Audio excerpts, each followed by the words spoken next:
You just go over the mountains over here and you're in high desert. You get past Ellensburg and it's high desert. So I spent a lot of time out there getting reference. Most of the reference came from Eastern Washington. I did a drive out to the Columbia Gorge and took a lot of photos, and also a lot of just reference imagery of just like, hey, this is what desert looks like, and big cliffs and stuff like that. That drive was 2 days. It was 8 hours down, 8 hours back, and I'm not even sure I spent the night. I did, I must have spent the night down there. So while it was definitely made for the Southwest, the local reference was out in the Columbia Gorge. Good morning and welcome to the Black Mesa Transit System.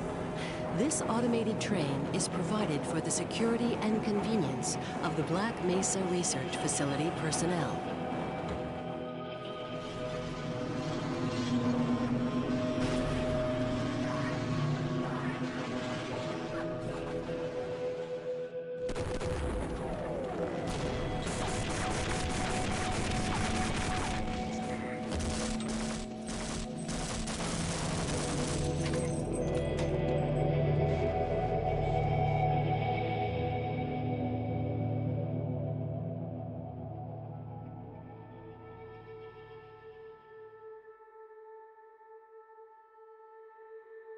My name is Mike Harrington. I was co-founder at Valve. I wasn't really used to big companies. When I started at Microsoft, it wasn't that big. It was like 1,500 people, like a big high school. 9 years later, it was significantly bigger. I'm thinking, oh, this place is too big. And that was still like 1996, so they had a long ways to go. I told my managers like a year before, like, I'm leaving in a year and I'm gonna start a game company. And the first person I talked to was a good friend of mine, Michael Abrash. But at that time, he was trying to do something within Microsoft, and by the time it made sense, John Carmack had convinced him to go work at id. So how could he say no to that? And then I was having lunch with Gabe, and I said, Gabe, I'm leaving. I'm just gonna leave and I'm gonna start a game company. He goes, I wanna leave, I wanna start a game company. I'm like, all right, and that was it. On the surface, we should have failed. And realistically, both Mike and I thought we would get about a year into it, realize we'd made horrible mistakes, and go back to our friends at Microsoft and ask for our jobs back. But we did think that we knew a fair bit about software development, that there were expertise that goes into it. I think we also had some pretty clear ideas of how to design a company, right? So when we were building Half-Life, we were also designing Valve at the same time. We had no plan except for, by then, like I mentioned, Michael had gone to id. And he said, oh, you're starting a game company, you have to use our engine. So Gabe and I flew down to Mesquite to meet id. We spent a good deal of time with John Romero, and he told us, like, this is what you need to do to start a game company. You need to go out and hire some level designers and do that kind of thing. And we kind of understood the engineering part. And then, because we were Michael's friends, we walked away with the source code to Quake that day. We had no contract yet. We had kind of an idea of what it could be, and they just gave us a CD, and we had kind of the crown jewels of id, and that, game on.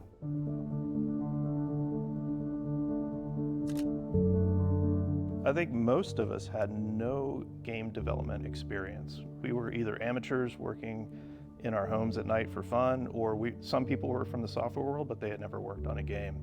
I think we had 3 or 4 people in the entire company who had actually shipped a game when we started Half-Life. We have to figure out what is Valve's first game. So we have to come up with an IP. So everything is done from scratch. Gabe came into the office and he said, I read this story. I read this Stephen King story called The Mist. Stephen King, it's got monsters, people in a grocery store, fog comes in, monsters in the fog, use your imagination. We didn't want to write that as a game. That wasn't really the point, but it was just the tension and how it felt. Well, it was interesting. At first, we had 2 games. Greg was working Prospero, and then Half-Life was originally called Quiver. My job was then build a team and figure out another game for us to build. That'll be the second game Valve ships. What features should it have? How is it going to be different from a normal first-person shooter? Every time the engine got a feature for Prospero, Half-Life stole it. And then Half-Life just started getting visually, more impressive and cooler. And eventually it just, because it was going to ship sooner, it just stole the resources from Prospero, and Prospero just faded away. I had this character, had like a floating orb, and It wanted to have some, effects on it. It's kind of magical energy something. And so I worked with them on that and came up with the first version of the beam effects. And they were using it. They were happy with it. And then people on Half-Life are coming over and like, what is that? How did you do that? So very quickly that got into Half-Life. The disaster sequence has kind of beam effects all over it, and we ended up using it for the Vortigons. Like there are a bunch of things that we were doing that we thought would help us tackle the problem of what video games were. And what video games were a rapidly changing field where at the time 90% of video games failed to turn a profit. And a few percentage of them were very, very profitable, right? So it was a field that really valued talent. Like I said, Gabe and I brought some people, and then from there on out we had to hire people. And Romero said you got to hire level designers. So we found some people who had industry experience. Worked on Rise of the Triad first as a pixel artist, and then went with Duke Nukem, and then everything just went nuts. But I was sitting in my office one day, and my phone rang just out of the blue, and I pick it up, and it's this recruiter. Eventually, he hooked me up with Gabe, and they flew me up here.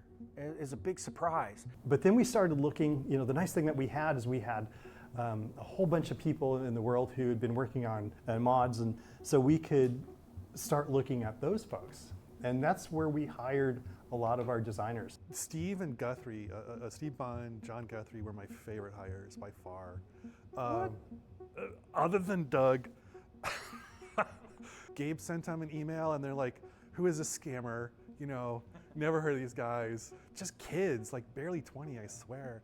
And they show up and they're just the most creative, brilliant. Clever. Fucking clever. Steve had the magic ability to make stuff fun. The fact that those guys have been hired to go work on some game for some company, I think that was the start for a lot of people that something cool was going to happen, because those guys were already doing stuff that was cool.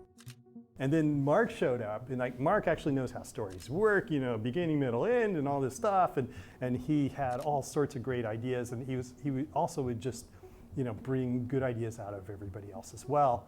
Like the person who wrote more code on Half-Life was a chemistry major who decided to be an IP lawyer in Atlanta, right?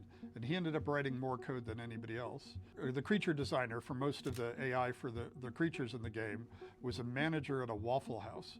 It's not like there are a bunch of people that you could say, oh, this person has a PhD in video game design. It was that combination of both finding those people when it wasn't necessarily easy to find them at that stage in the video game industry, and then also convincing them that it was a better place to work than anybody else.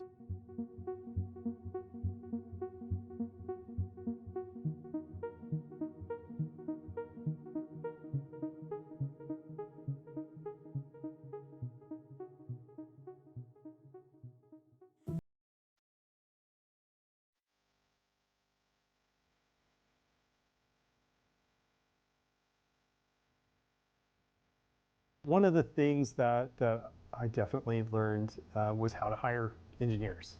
And we needed some engineers. For us anyway, we had licensed ID's engine, we're using the Quake engine. And one of the things me and some of the other engineers, probably Ken, were talking about was if it would be possible to use the save system to kind of like join our levels together in a really seamless way. So you get to the end of the level, save stuff, and then load some of it on the next level. And have it just feel like, the world's all connected. And so we had like every once in a while, a hallway or the train would get to a point and you would have a little stop for the level to transition. And so he wrote that code leveraged on top of just the save load code to do the transitions. And I think in Half-Life 1, we got most of the transitions were a second or two. I remember when we went from 8-bit to 16-bit, like, hey, we don't have to have all our textures fit in a certain, 256 colors. That was a huge liberation. The two tech investments we made for Half-Life was to get to 16-bit color and skeletal animation for all the monsters. But at the time, it was completely revolutionary. Your Quake characters it's like a text file of vertex positions over time. I wanted so much more animation, and I wanted the animators to have the freedom to put in 100, 200, 500 frame of animation, if not more. And then you can do all sorts of other things because you have a skeleton, so it's like, oh, I can hook on a gun to a character. I can start to make changes of characters and replay the same animation or reuse most of the same model, so we can swap out heads, we can swap out this, we can swap out whatever. Like all the technology that went into the game to make it as fun as it is was not available one generation before. So licensing the Quake engine, which was, you know, very mature and had level designers who'd grown up just goofing around with it. I wasn't heavily into scripting since back into Doom. Like my old Doom levels have a lot of weird, odd events in them. I think I asked Ken, is it possible that I could, you know, have access to the character's animation, like a trigger? Like what I mentioned, I could make the guys go into an animation, I could make them run, and then I would configure everything. It was all hack. This is total hacky stuff. And that is mostly what I built. It was like things like characters reacting and jumping out are made to look like, or I'd use a push brush to throw a head crab out to make it look like it launched at something. Or if a loud sound happened, they would respond, yeah. Would cower. Gabe's dictate was, as you walked forward, something needs to happen like every 3 to 5 seconds. The player stands still, the Didn't have to be much. universe can be quiet. But if they move forward, if they're active, the universe needs to play back something, needs to do something, even if it is Yeah. a scripted sequence Or even just an interesting sign or something. or a sound or some vignette or something. So I came up with this interaction method where you could do little AIs where the characters would talk and interact with you a little bit. And then we wanted to do spectacle, and that was scripted sequences where you could tell a character, you need to run here and then jump into this animation, and then have a bunch of you all synchronize your animation because it's somebody flying through the air, they're smashing something, or they're doing something like that.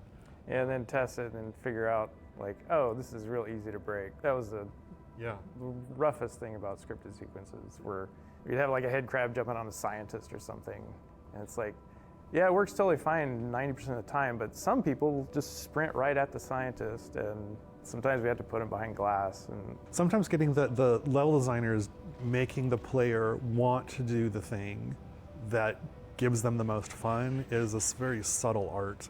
The tentacle sequence is probably the one I remember the most. You're playing it, right? That was the first time I think they melded together. Because you had your trigger so closely, and we wanted it to be triggered. So by the time you start to see it, you see the scientist flying through the air and hitting the wall.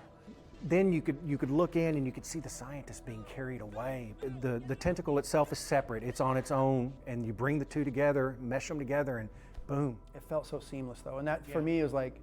Moments like that, and that might have been the first one, is when you start to see the scripted events and play start to blend a little bit more than just ambience.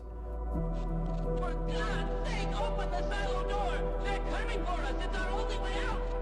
Oh my God, we're doomed!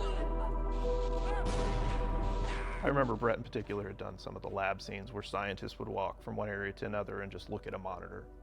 And it gave them a little bit of life. A ton of the work that went into that area was because we knew it was going to be the beginning of the game, and we really needed to make it a vibrant and interesting, fun place to be and explore. So originally they were designed to sort of be behind glass. They were just designed to be spectacle. Yeah, a little vignette. And then all of the level designers like, no, I'm going to put that right in front of you. And I'm like, oh God, how am I supposed to make this work? It's not supposed to do it. Get away from there, Freeman. I'm expecting an important message. The run speed for the player was so insane. Yeah. It was like, what, 25 miles an hour or something? It was sprinting. It was. You could get so far, so fast. And so you'd either have to make the scripted sequence like so quick that you could barely see what's happening. Most people weren't looking in the right place anyway, so you'd have to like get their attention with like a particle or a sound or lighting or something, and then you wanted them to see what was happening.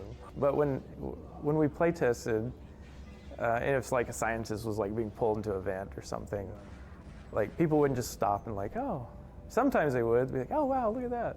They just run straight ahead and just start shooting. It's hard when you think back to it to recognize that those kind of interactive moments were so new. Like people just hadn't seen them. It was worth it because no other games were doing that. No other games had that interactivity. No other games had that spectacle playing out in front of you.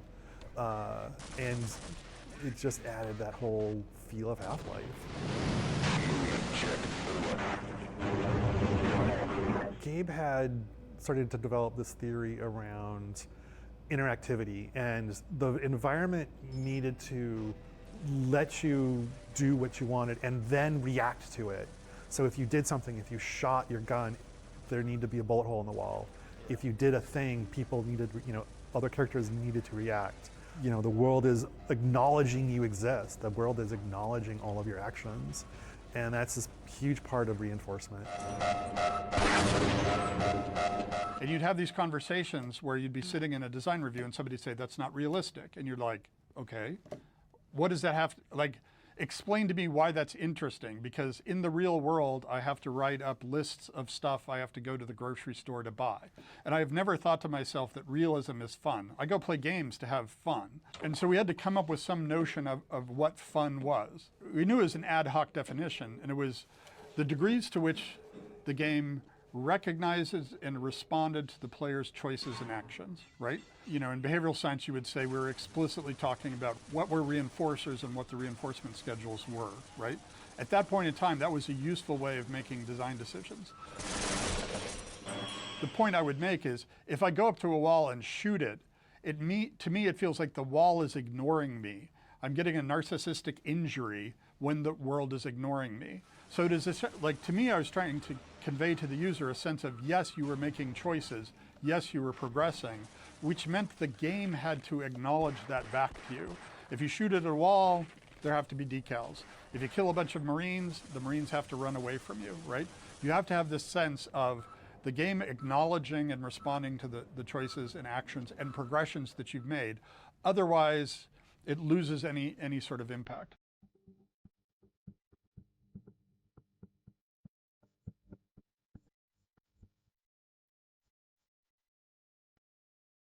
Ted and we were on the same page in terms of what the game should look like, which would be just sort of alien in a very naturalistic kind of way. Like these are creatures from another dimension, another planet that look like they evolved in a way. And Chuck had he came from Duke Nukem. He made a bunch of monsters that went in a sort of a different direction. And for a while, the game had a hard time coalescing around a single vision. All the ones that looked like genitals were Ted's.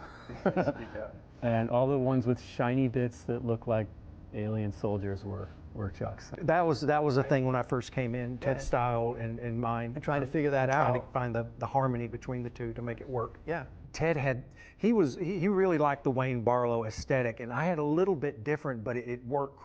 Ted made these really weird.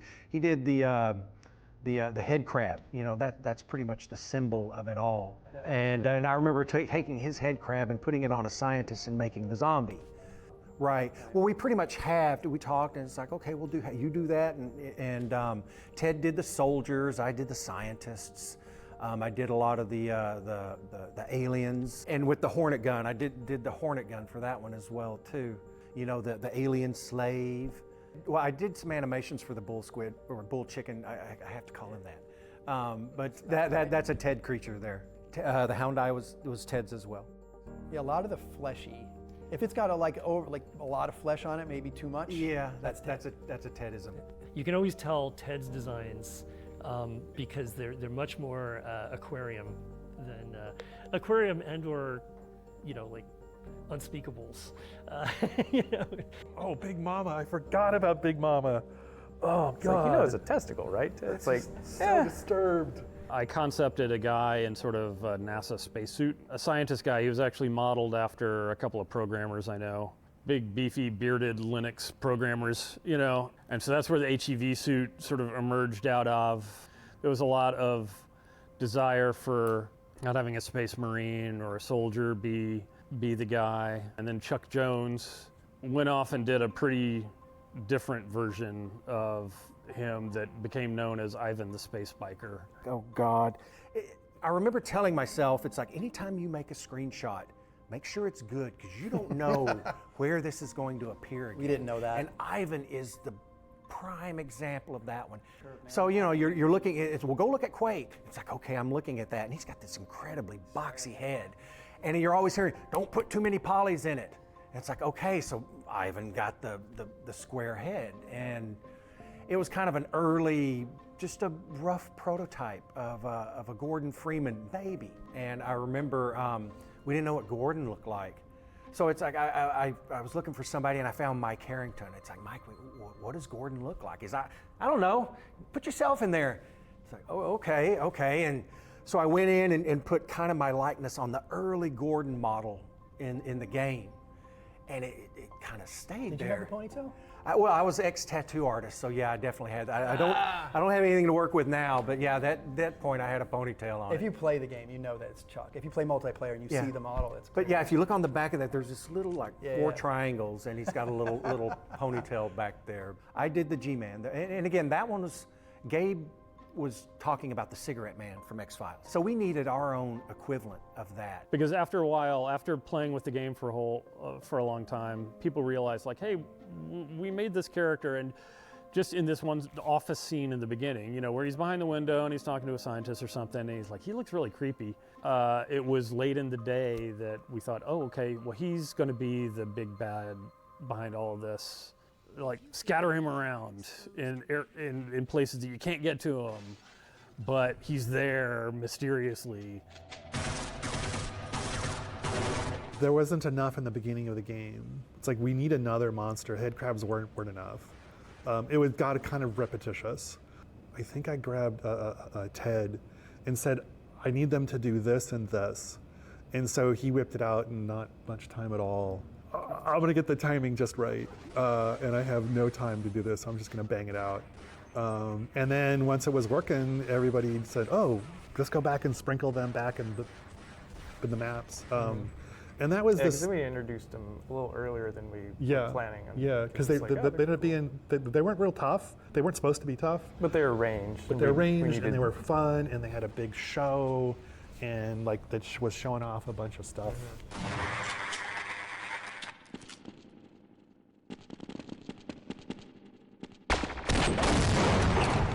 I remember the assassin came in pretty late.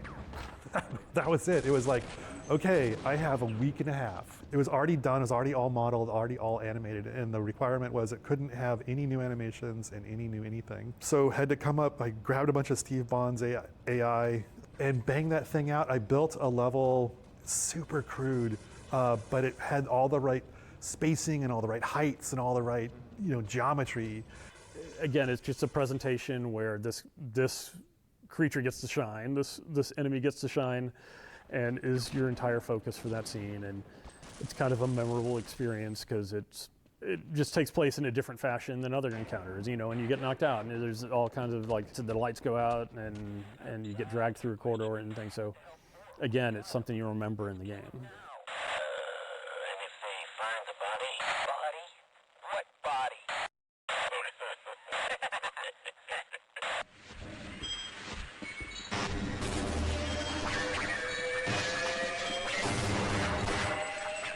We just did a lot of playtesting and did a lot of level building and used all of the monsters and used everything that we had developed and started seeing which ones kind of stuck out a little oddly.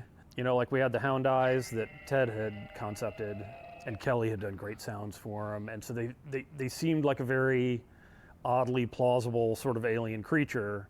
And Chuck did what we called the Panther Eye, which was this big Black Panther-looking creature that also just had a big red eye for his face and a big shark fin coming out the back. And design-wise, he seemed like this is a very useful creature.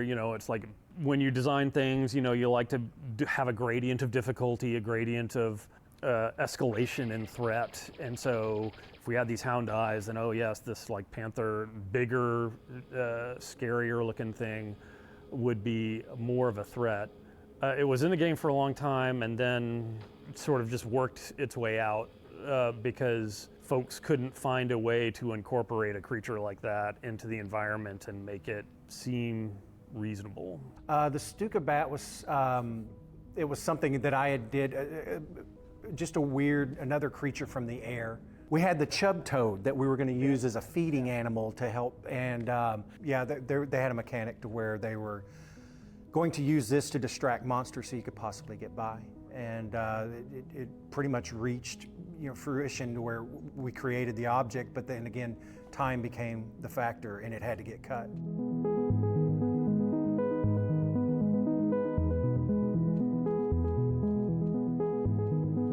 I grew up just outside DC, and so there's all these like big, really banal office buildings, and that's kind of the direction I went. So it started becoming a facility. And so I started making these kind of linoleum tiles and the drop ceiling, the concrete block wall, the black and white tile floor. She was like the texture artist for for most of the game. It's just an overwhelming amount of work. Originally, I was hand painting all of the textures, and you can really see a shift in some of them where they go from hand painted to photo reference. The photo references are much, much better.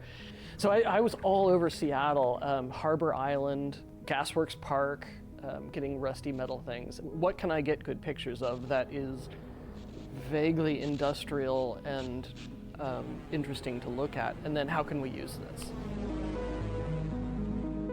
And so, sides of boxcars, and I don't know how many hallways in Half-Life are, the side of a train car kind of thing.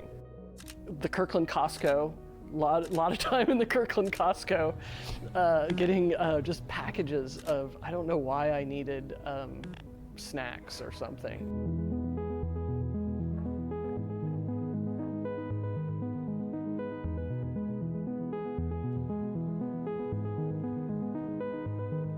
The first year was all about opportunity, and it wasn't quite as focused. We were finding our footing.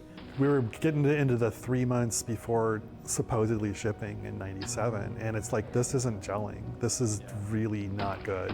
This is like, quick knockoff, cash grab, stupid, and let's not do that. There was a lot of disconnect between what all of the different groups were doing, what engineering was doing and what level design was doing and what animation was doing.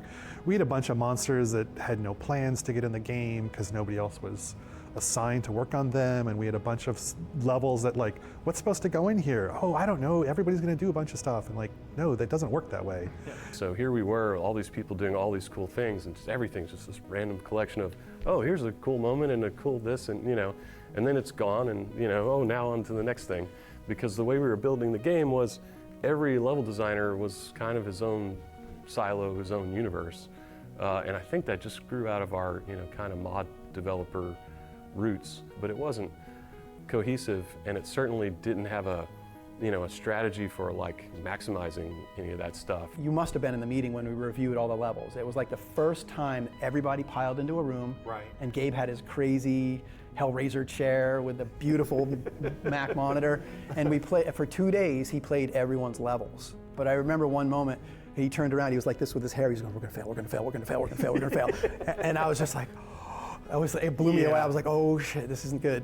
We were doing our best trying to make this game and the story, and we had a schedule from Sierra, and it was a tight schedule. And we told them, like, we're not going to ship this, and we realized that you're not going to pay us to continue developing this, but we're going to do it anyway. Late is just for a little while, suck is forever, right? We could try to force this thing out the door, but that's not the company we want to be. That's not the people we want to be. That's not the relationship we want to have with our customers. And so Kelly and I kind of sat down and sort of tried to take an inventory of all the cool stuff we had built, and why weren't we just, building more on top of that? And those discussions kind of led to us building this kind of design cabal process to try to give some cohesion to the game and kind of changing the way we were approaching it.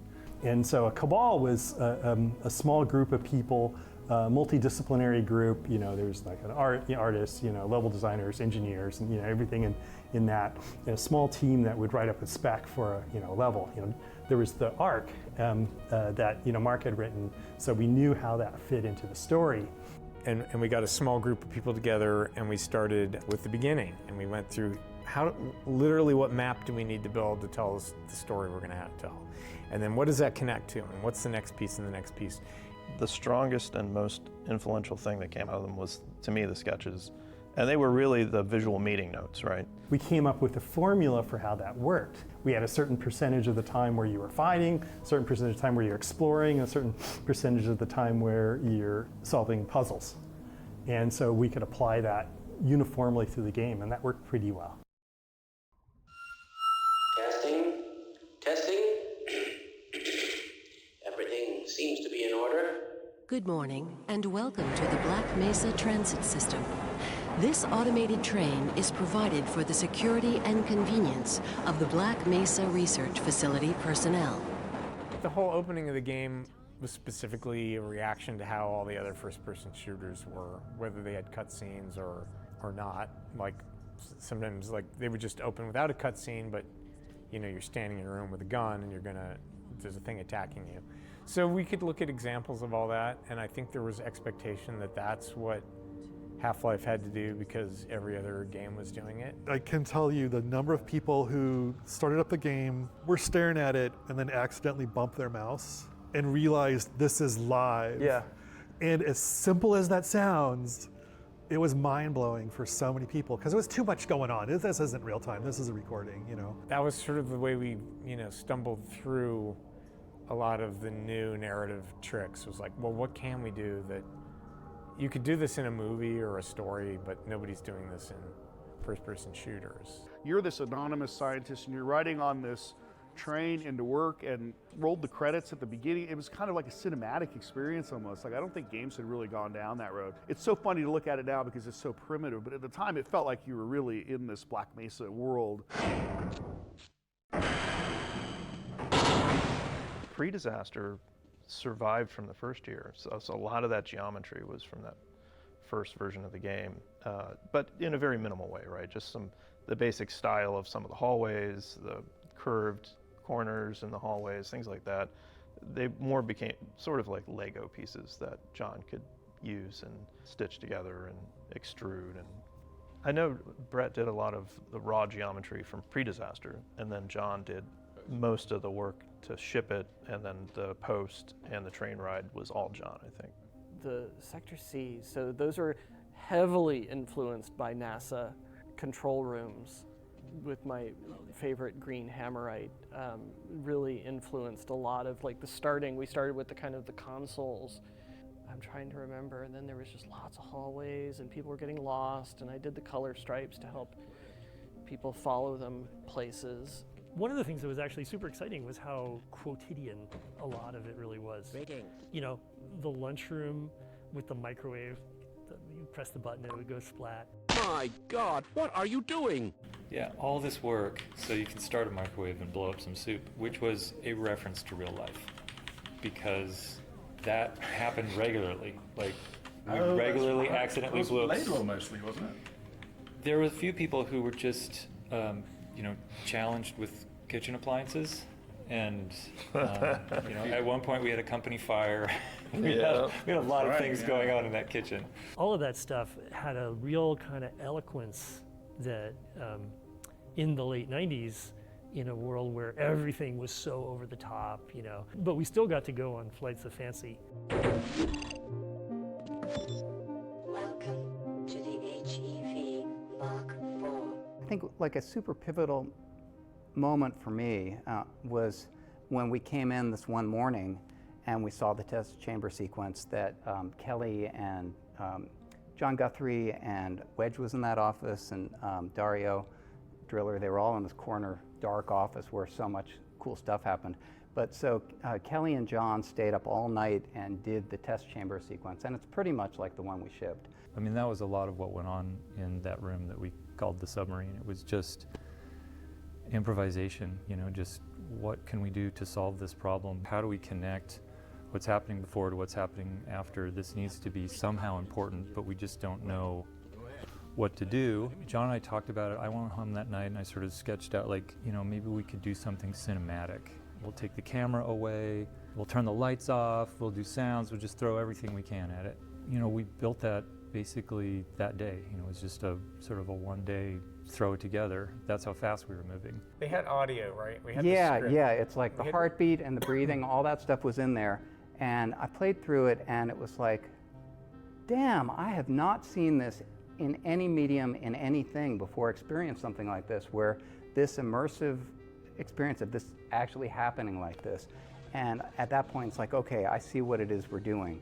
And it's this kind of immersive, unbroken experience that happens to you, the player. And then that was this key principle about how, you know, we never take you out of that role. Personally, the difference between before the disaster sequence and after the disaster sequence, I felt we really had, I had an understanding that this product was going to be special, or it was going to be possible, it was going to be tied together. Whereas before that, there was a lot of really good stuff and a lot of little things all disconnected. But you guys managed to tie two very different parts of the game together really well. And I thought, oh, okay, now I feel like we're on a track for finishing this product. To me, it shifted my brain to have a lot of confidence that this product's coming together rather than just generating a lot of content that exists independently of other content. One of the ways we were funding our development was we sold a preview copy of Half-Life to a video card company, I forget which one. And so they had in their contract that we had to deliver it to them by a certain date. And we got like the first 3 levels done for them. It was really a good milestone for us, just, you know, from working as a company, because hey, there was a deliverable, we got it done. And you know, we shipped it off to them. And then I swear the next day it leaked. And I was just livid at first, which was stupid. But I was just like, I can't believe you guys let this get out. Like, you know, this wasn't us, you know. And then it turned into something amazing where people started playing it. And it was all over, and we started, you know, seeing it, you know, online, what people were thinking about it. And I forget which magazine who said, usually we don't review, you know, beta software, but they reviewed it and said, this is awesome. And that gave us a tremendous amount of confidence. You know, it was an outside validation of what we were trying to do, you know, that it was the right thing.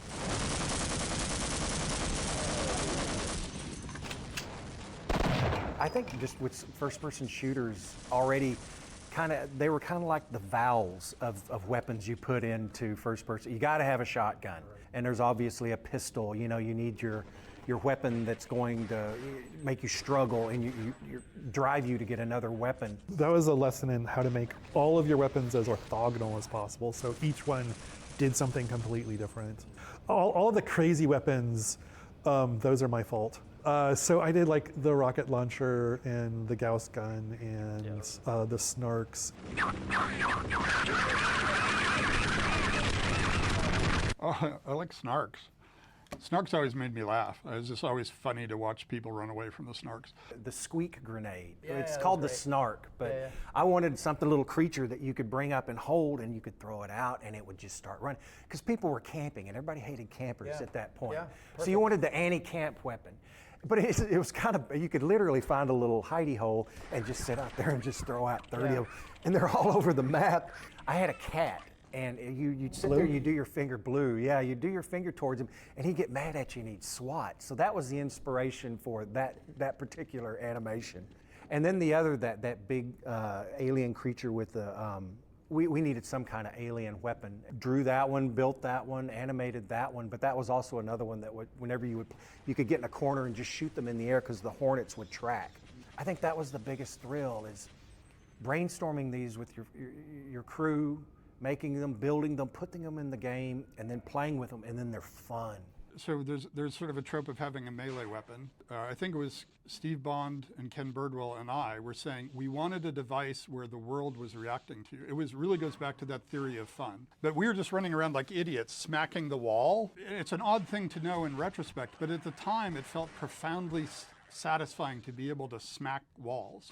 And that was just an example of how that fairly abstract notion of what fun was ended up translating into a set of decisions that were really visceral. When you're going around whacking a wall, a crowbar is an obvious thing to whack the wall with.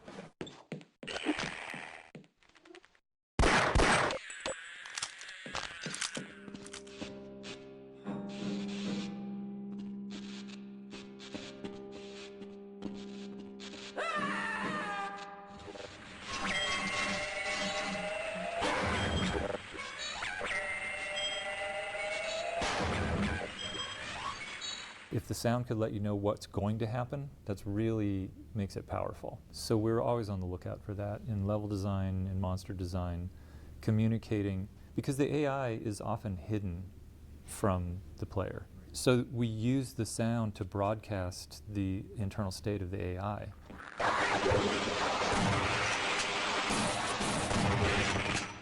You know, soldiers, they tell you, I'm injured, I'm going to throw a grenade, I'm taking cover. You know, they are broadcasting as constantly as they can what's about to happen.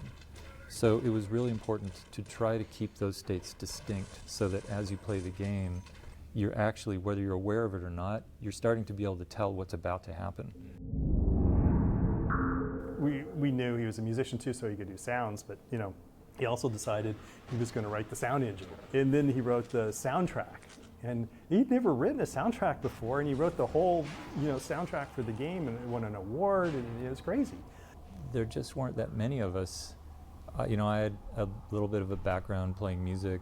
I understood the sound engine really well, so it was really easy for me to just hook sounds in, and I understood enough about the level design side that I could kind of connect those things a little bit.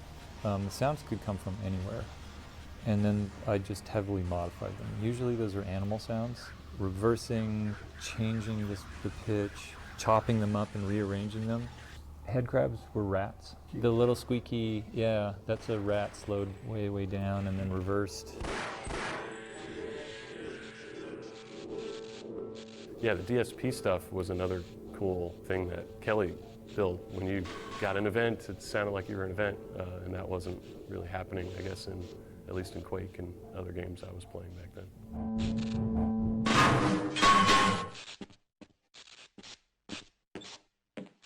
You know, we had these huge silos, these cavernous spaces. The day they had their own echoey DSP, it made an enormous difference, right? You believed the space.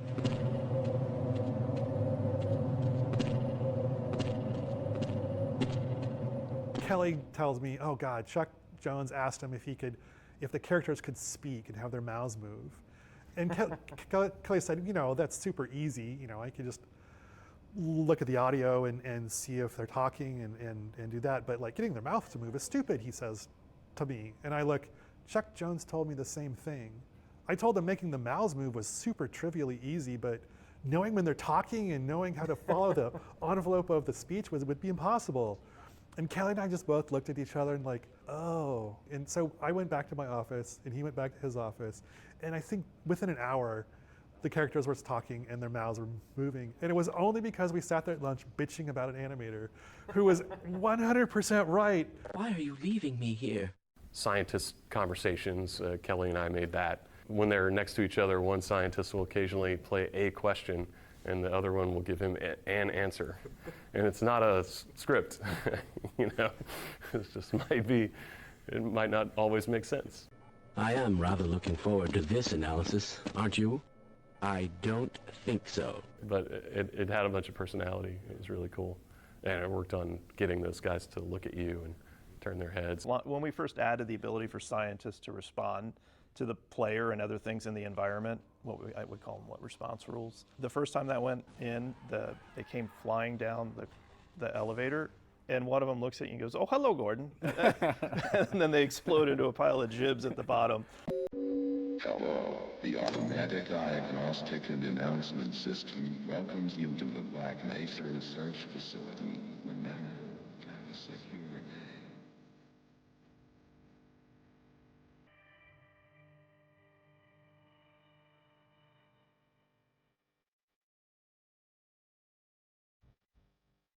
Hadn't really started working on the biggest part of the game, which I ended up shipping, which was Surface Tension, prior to then. A lot of the work that I had done was the Alien Research Labs, which turned into questionable ethics, and all of that was ditched. There were some concepts made it through, everything was rebuilt from zero. But you know what did make it through was Power Up. Yeah, basically that geometry survived completely intact. It was so closely designed for that creature that because the creature survived, the levels survived along with it. Yeah, there's this sort of central circular thing where you have to rotate the train. You have to kill the Gargantua first because he was always defending the way out. And then you have to go to like another area which looks very much like it was designed for Quake, because pretty much it was. There was a flooded pump room, and you have to drain the generator, and then you can switch the power on, and then you can take the train out. Yeah, I remember him being totally central to this whole thing. And then, well, how do we block the player? Which is, I mean, that's pretty much like design point number one for all level design. Okay, well, how do we prevent the player from just walking straight out through the exit? And you design backwards from there.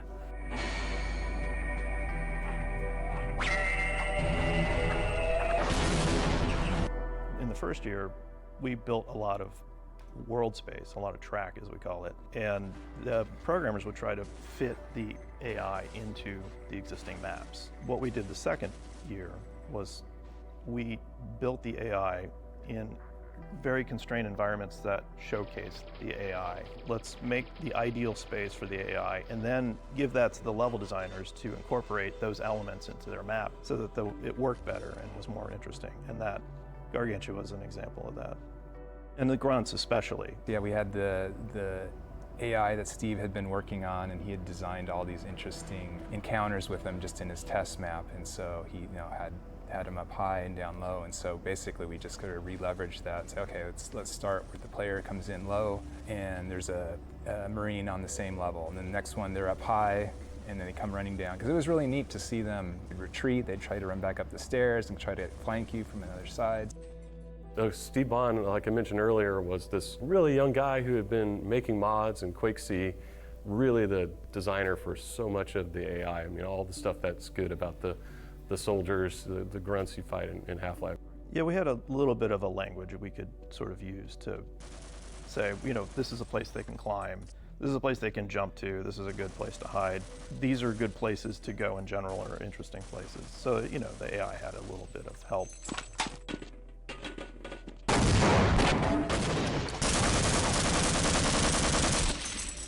We were trying to build something that utilized, you know, the train technology that Jay was working on.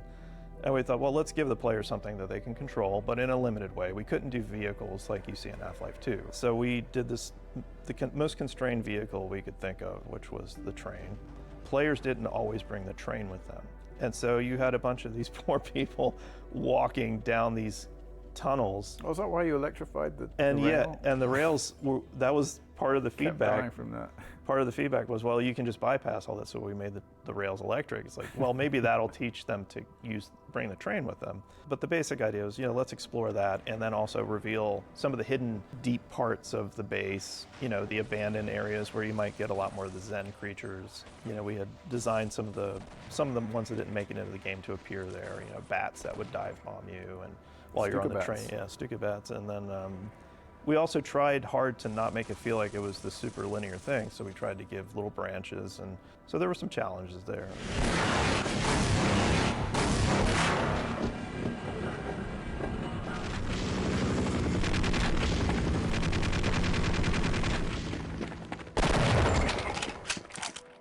Well, there's a really good sketch that Kelly Bailey made, which basically charted surface tension, and it was pretty extensive. Like, it went through the cliffside, and it went through areas where tanks were, and like a lot of soldier holdouts. Yeah, it even went through the desert with the cactuses and the helicopters, and then across a dam. It was pretty extensive. Yeah, when I saw that sketch, I was so motivated to just start building all of that stuff. So I ran ahead with a lot of level design, a lot of geometry, and it seems like a lot of it stuck in some way or another, which is really amazing. I did the dam, which was funny. I just did that in a day. Right. Like, it was like about 4 or 5 hours. I did a Hoover Dam thing because I like the Hoover Dam. I saw a concept of the cliffside. I think Harry Teasley built that render of the skybox. Yes. And I just thought, holy crap, this is perfect for Vertigo. Like, whatever we do here, we have to play on Vertigo and like narrow little edges and, you know, places you would like to normally dodge a grenade that you can't.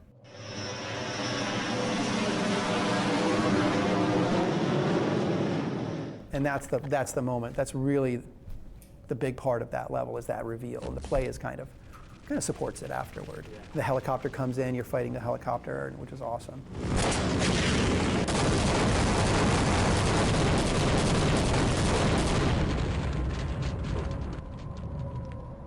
first of all, I had a bunch of textures, and then every time I made new ones, whoever was working on the new levels would be like, oh, fresh textures, I'm going to use those.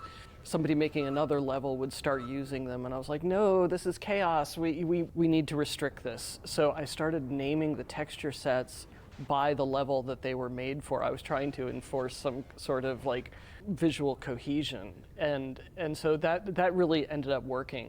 There was one level I did, it was the introduction of the sort of the bounce pads, the alien bounce pads in the real world. And because, you know, story-wise, like, okay, you're getting closer to hitting the alien world. So I was, well, let's get a little bit of alien world infection into the real world. So I had done it just as a visual thing. John Guthrie made it 10 times better. And that's actually where he found the photo of my daughter, because I didn't put my daughter in Gordon's locker. I hid her in like this destroyed office someplace, you know, as a little Easter egg for myself. And John went and put my daughter's photo in Gordon's locker, which I think was a good decision.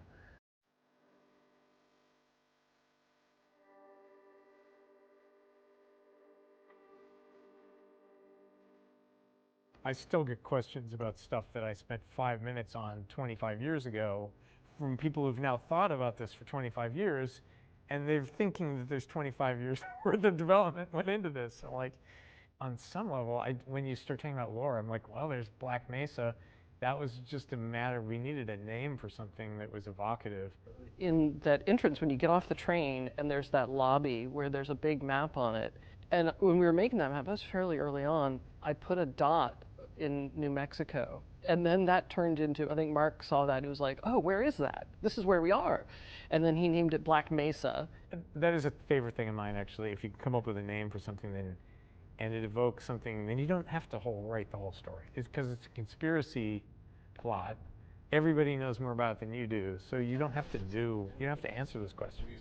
You just keep raising questions and make the mystery kind of thing. Like dialogue came in later. Also, a lot of the scripted sequences came in later, and those helped to kind of sharpen the storytelling aspect of it, because, I mean, setting expectations to get up to the surface and then like, oh no, they're not here to help us. The whole thing about diegetic writing, right? Like keeping the exposition in the game instead of outside the game. You know, I give a lot of credit to Mark. After playtests, we realized that maybe you need more of a dialogue cue about something.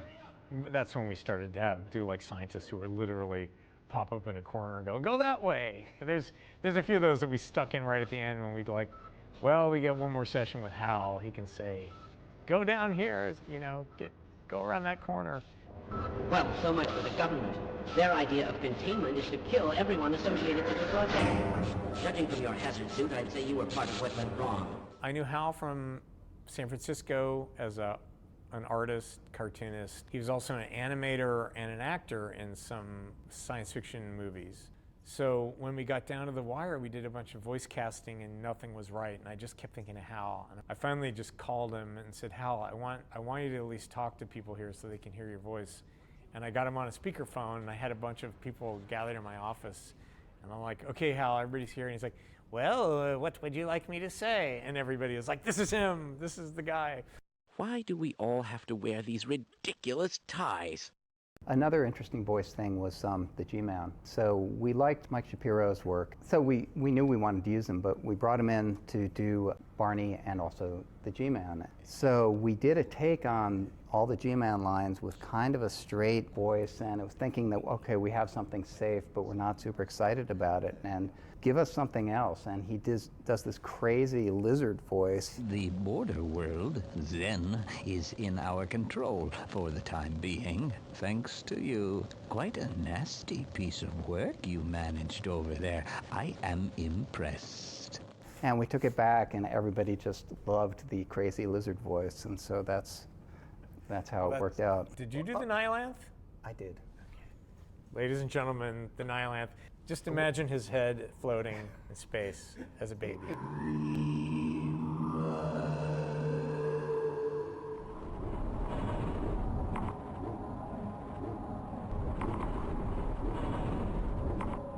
I went into Gabe's office and I demanded Gabe to either fire Ken or I quit.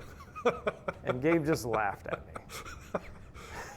correct response from Gabe. Yeah, I was like, oh. Until Bill got there, I was the oldest guy there. It was hard because, you know, I had to go home in the evenings, whereas the young guys who just moved out from Florida or wherever, they did not have to go home in the evenings. I'd go home, see my kids when they were in bed. I would come back down the hill to Valve. Nobody else I worked with had to get up to get their kids off to school in the morning, but I did. You're wired to just take full advantage of the situation. You put everything into it. So when we say we worked 18-hour days, that's no exaggeration. Yeah. Not at all. I can edit all day. I can design all day. I don't have to worry about anything. You know, 2 guys from Microsoft start a game studio with a bunch of incredibly capable, with an incredible team. You're gonna push yourself harder than ever before. I don't usually crunch real hard. I get it done in I come in, I work, I go home, and a lot of people were living really long hours. The classic. Well, I'll come in at 1 and then goof around for a while and then work late into the late at night. I was employee 17. There was a woman that was the kind of the office manager, and eventually Mona Lisa Guthrie came in at the desk. I was the only woman on the team. That was not awesome. I decided to become a baseball fan here after the birth of my first daughter, so she's the one in Gordon's locker, Isabel, but she's very special needs. She's 25 today. Cognitively, she's about 3 years old. So after her birth, in the middle of Half-Life production, it was really hard. It was really hard because we were getting about 2 hours of sleep at a stretch because she had to be fed through a tube in her stomach every 2 hours. I had just a difficult time relating to the world when she was a baby. I had a hard time just talking to people because I was just kind of tired and angry all the time.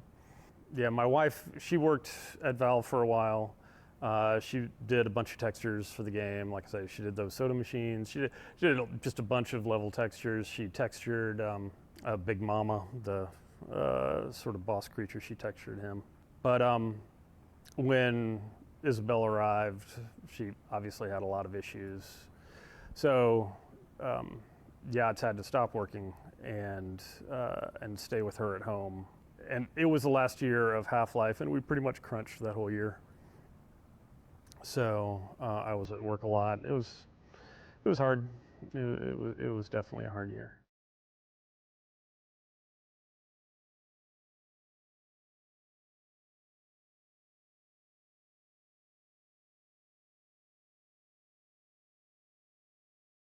Games have often had this thing where they're just a little too attached to Star Wars, Blade Runner, Aliens. So it wasn't that hard to try to get people to go, let's think of something really alien. Like what Zen was initially was you're going to go inside a huge alien organism and kill it or figure out how to turn it on or off or something like that. I didn't know we couldn't actually do that or what was involved. What does it mean to have alien architecture or a planet that's biologically defining the structures in it, as opposed to what the tools were good at, which is making rectangles? And then slowly it scaled back till it was more and more corridors, and that everybody was really good at. People were finishing up stuff, and I was still working on Zen, because it was like it went through a lot of iteration, or at least we're trying to figure out what it was. Different people were taking swings at it, either in static concepts. Weren't you under a bit of a timeline crunch for it as well? Yeah, it was the end of the game. Yeah. I wanted to cut stuff out, and they're like, no, leave it in. I'm like, yeah, but I don't have any support for this. Right. And then after a lot of it was built, it's like, oh yeah, we're gonna change the gravity and give you a jump pack. That came later. And I was like, ah. There's a lot of stuff, especially in Zen, where you're getting close to a first draft of some things, right? Because we just didn't have time, and we got to the end of the game, and so we considered not going to Zen, but the art concepts people did were so cool. For the Zen textures, I was deeply inspired by electron microscope imagery, and we had so much of that regular structural texture material that I wanted to do something more organic. Insects as well. I think there's a lot of textures that were based on beetles. That was really fun. and incredibly challenging levels to make because that editor was not friendly for organic shapes. I built the little behaviors for the tree that hits you if you get too close, and the light stalk that kind of hides. But Ken did a bunch of AIs there, the floating controller guys. And the flying guys were great, but you had to set up air nodes for them to travel properly. I prototyped a lot, and some of those prototypes were used in the final battle, I believe, and also for the Gonard, which I think Randy did. We, at some point, have to stop polishing. At some point, we have to, like, it is what it is. And if the player hasn't had fun up until that point, well, then we failed. They're not going to get to that point, so who cares? It just has to finish, and it did. Yeah, and there's always Half-Life 2 to win them back. I love that sensation of being alone in an alien dimension, but the experience that people really liked in the game was scientists pop up and Barney pops up and you have companions and you have this feeling of companionship around you with all the other stuff that's going on. So a lot of people miss that, which I understood, and I think if we had thought about the ending from the beginning, we would have figured out some ways to do that a little more.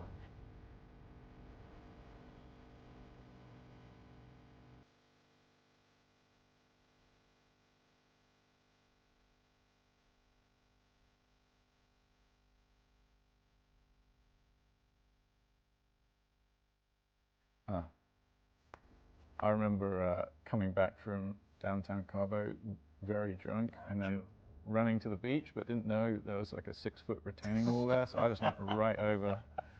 And then I was hurting so much I slept the night where I fell. Yeah, I woke up the next morning. I had never heard that a really story. Stiff neck. Oh my God. It's a good thing you were pretty young.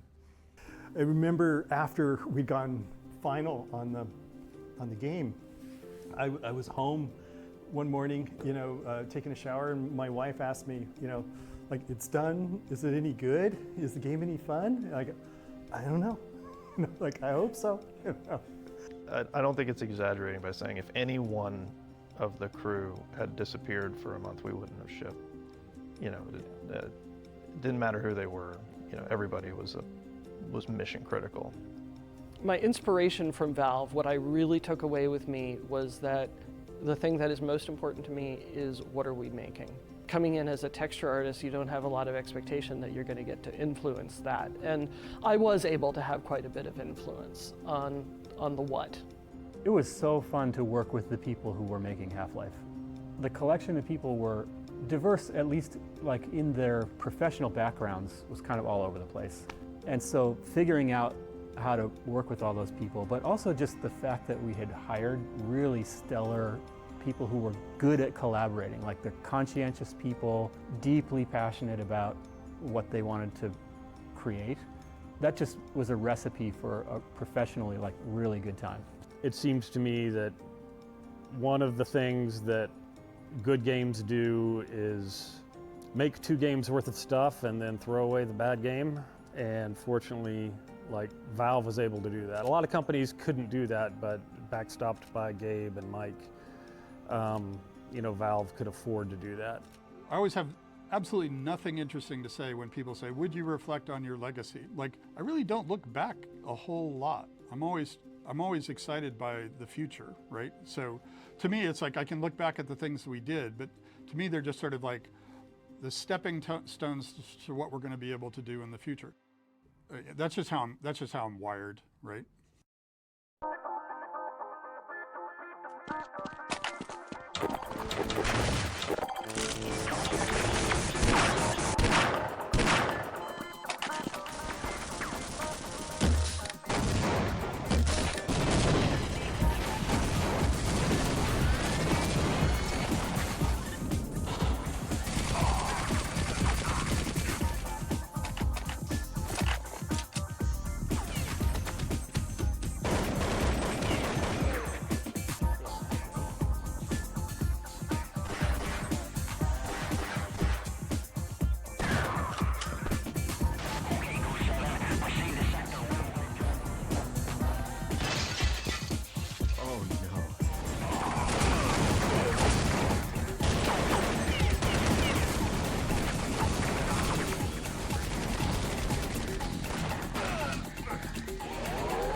I always had been doing since my childhood a bit of urban exploration. So I love to like break through a window of an abandoned factory or building or train station. So that's one of my hobbies used to be. What's on the roofs of buildings? You know, what's in an abandoned building cellar and in a factory? We did a lot of work on this.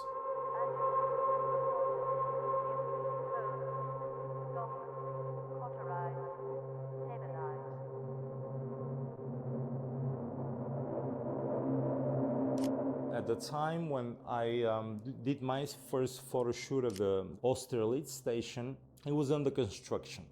But then there was no security guards, no fences, even you can just walk and see the broken textures and layers of paint and brick and history. And it was just so cool that I can get this information before it got overbuilt with a new neighborhood.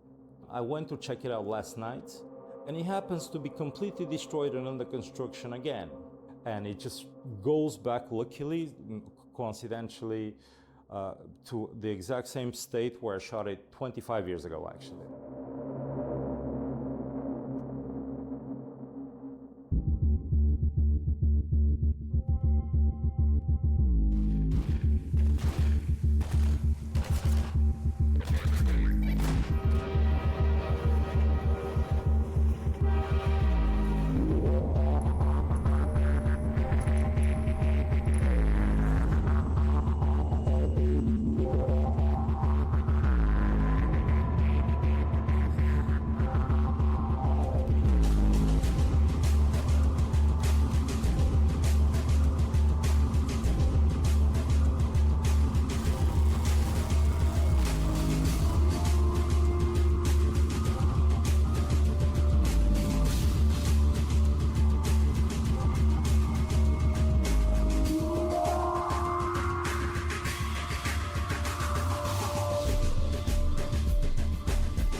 So one of the big challenges with Half-Life was just establishing the company and sort of determining whether or not we could actually make video games at all.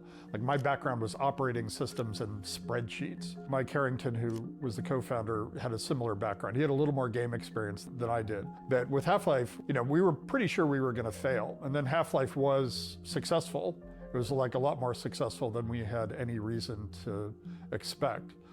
And now we had to follow it up, right? We didn't want to have a sophomore slump. We didn't want to be a, you know, a one and done kind of company. So now we had the terrifying obligation to our customers and to our fans to somehow advance our game design skills, our technology, all needed to level up for the second game. I think a bunch of us were really shocked by the success of Half-Life 1. We were this young, unproven company. I don't think any of us really knew what to expect when we finished the game.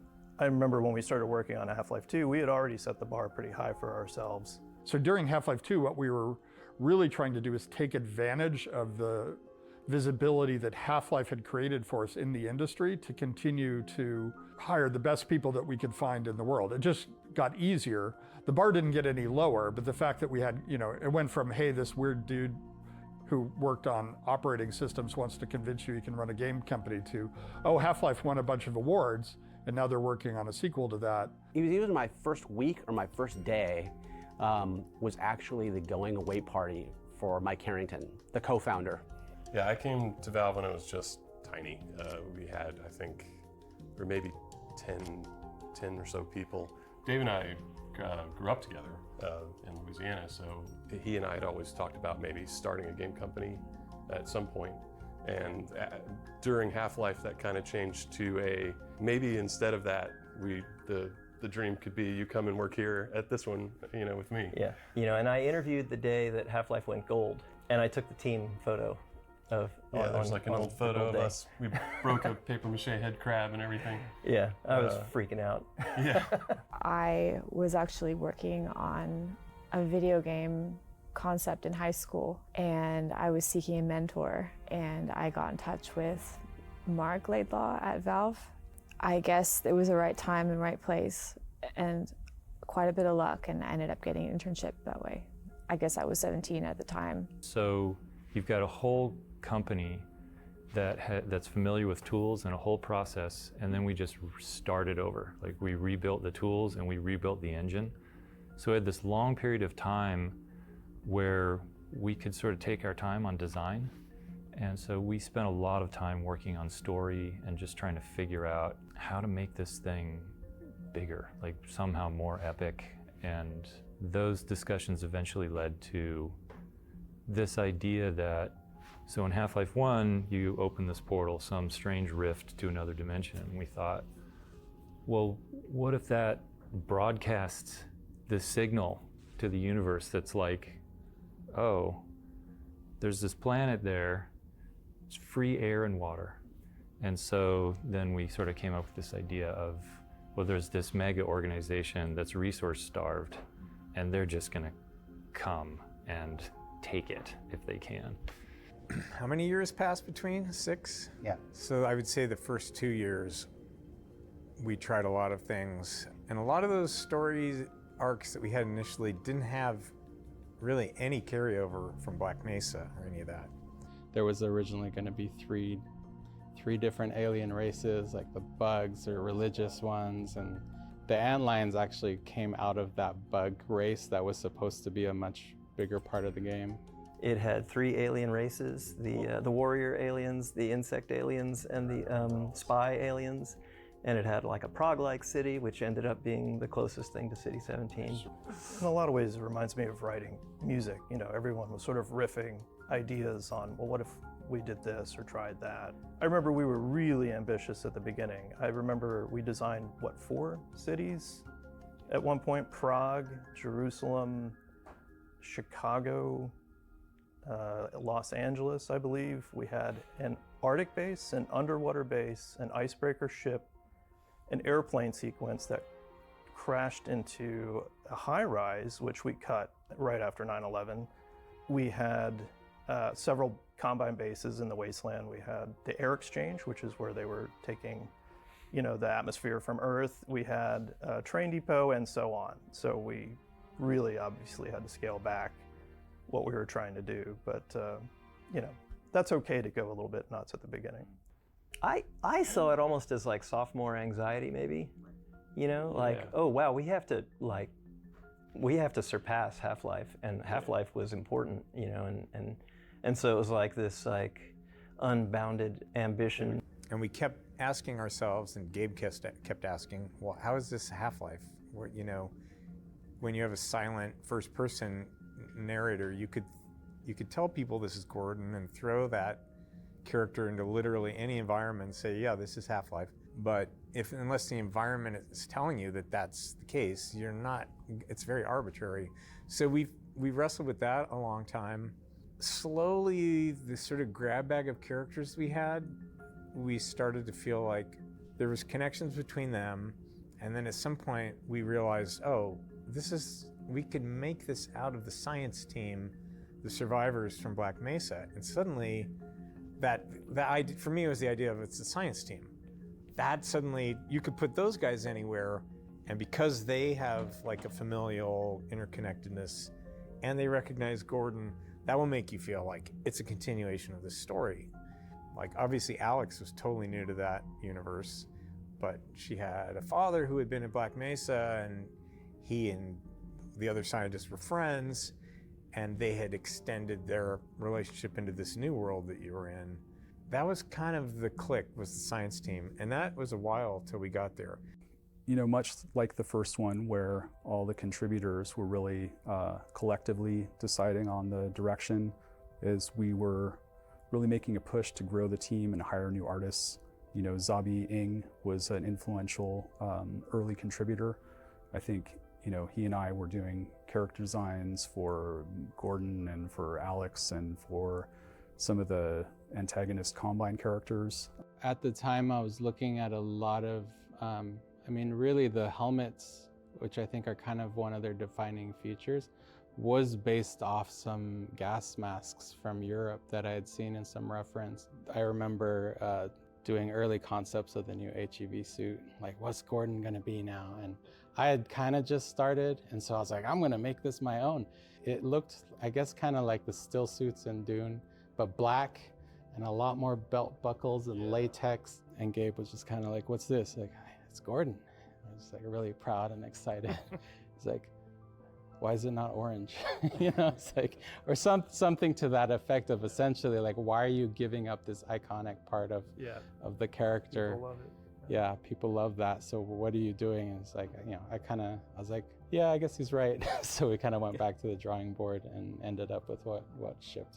And we had like, I don't know, so many creatures that we tried and abandoned, not because they were bad, because we had better things to pursue, more like there were the sack ticks, the cremator, the crab synth, the stalkers like as the stalkers an enemy. we had a little bit in the game, Yeah, right? we shipped the stalkers, but not as an adversary that you fought. Yeah, there was definitely an evolution of how biological versus how synthetic a lot of the creatures in Half-Life 2 were. And I was always hoping to get to a space where it was ambiguous, where you couldn't quite tell if this was created or if it had grown or if it was natural or synthetic. There was some synths I did that never shipped. Actually, we did ship them. They were at the end of the game when you're going through the Citadel.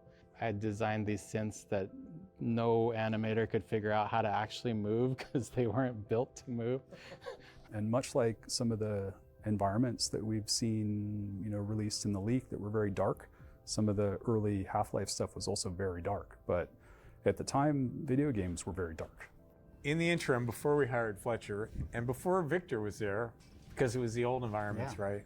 I don't remember how it came about that they built this level, but the idea was there was some looting going on. And the idea was you're in this little alley and you see a citizen, you hear a voice saying, TV! Free TV! Like they just got into the TV store and there's the citizens and the cops are fighting and you see a citizen run past you holding a TV set and he goes, get one, get a TV, get yourself a TV. And then he runs off down the thing and you go in another courtyard and there's a cop with a nightstick and a citizen and they're like having a fist fight. And it's interesting because the NPCs are negotiating their bounding boxes and there's some animation like how difficult it is to contact. We captured everything. We took pictures of whiteboard design sessions. There were really crude drawings and ideas. Some of the stuff from the very beginning made it all the way to the end. Ravenholm, antlions, dog, Kleiner's pet head crab, and those things were just so fun in the moment that how could they not survive, right? The other thing that was really memorable is I remember we started making the world really dystopian, really dark at the beginning, and some of the concept art shows that. We didn't think players would enjoy spending 20 to 40 hours in such a dark and a kind of oppressive setting, so the game lightened up considerably over time, but still maintained the feeling of a security state. So I was trying to get all these cool ideas that the team had already when I arrived and streamline them. Instantly I think we were friends with Mark Laidlaw. We had a common sort of vision and fantasy to create a Orwell-like city. And then slowly, I brought context behind that. The idea that we can place this in an anonymous Central Eastern European city, which is a perfect setting because, in these countries there were so many waves of invasions. We had the Ottoman Empire, we had the Russians, and now why not the aliens? And one of the first maps I remember working on was called Test Room Standards. On Half-Life, every level designer kind of had their own idea of how big stairs were or how big steps were going to be or how big a button was. Make sure we had some consistency. Another thing that was sort of important was just getting more people to go on field trips and going to do research. Because I think a lot of the level designers on Half-Life 1, just were building very abstractly. And so we wanted to have some more grounding in reality and have more realistic proportions, and also just get textures were going from hand painted to more photographic. And so we would go out and collect a lot of the pictures for those textures to start building for our new library. I joined Half-Life 2 probably a year after it had started. I know that it was at least a year because I was put on Borealis, which was like everybody else had disowned. But then I came along and said, oh, well, I guess this is now your problem. So I started on Borealis, and of course I failed at that too. That eventually got cut. Yeah, so I came in having had experience doing game AI. I was at Looking Glass Studios. Probably the biggest thing I did there was lead programmer on Thief, the Dark Project, did the AI for that too. And actually my first thing is they handed Borealis to me to do so after I'd finished? To do the AI for the guy that you're supposed to walk through the Borealis ship with. There was a bunch of work put into it. We even went on an icebreaker ship to get reference. As soon as we started to put it together, we realized how unbelievably tight the space was, and you could never make any kind of really interesting combat in it, and so it just withered on the vine right there. I mean, when I started, there was that document that was the tech wish list. Yes. It was just this very bare bones bullet list of tech features. And I mean, I think it was like 6 years of work to build that tech list and then realize it into a product and leverage all the implications of it, you know? So this was a main feature that the light felt very, very realistic and intuitive because of the source engine and the collaboration between artists and engineers. Ken Birdwell, and he was a fan about photography and getting the lighting right. The math that we were using was wrong. And not only that, the math that everybody was using was wrong. And then as I started to correct it, and I realized just how bad it was, and then I fixed it, and suddenly everything looked great. I had to go tell the hardware guys, the people who made hardware accelerators, that fundamentally the math was wrong on their cards. That took about 2.5 years.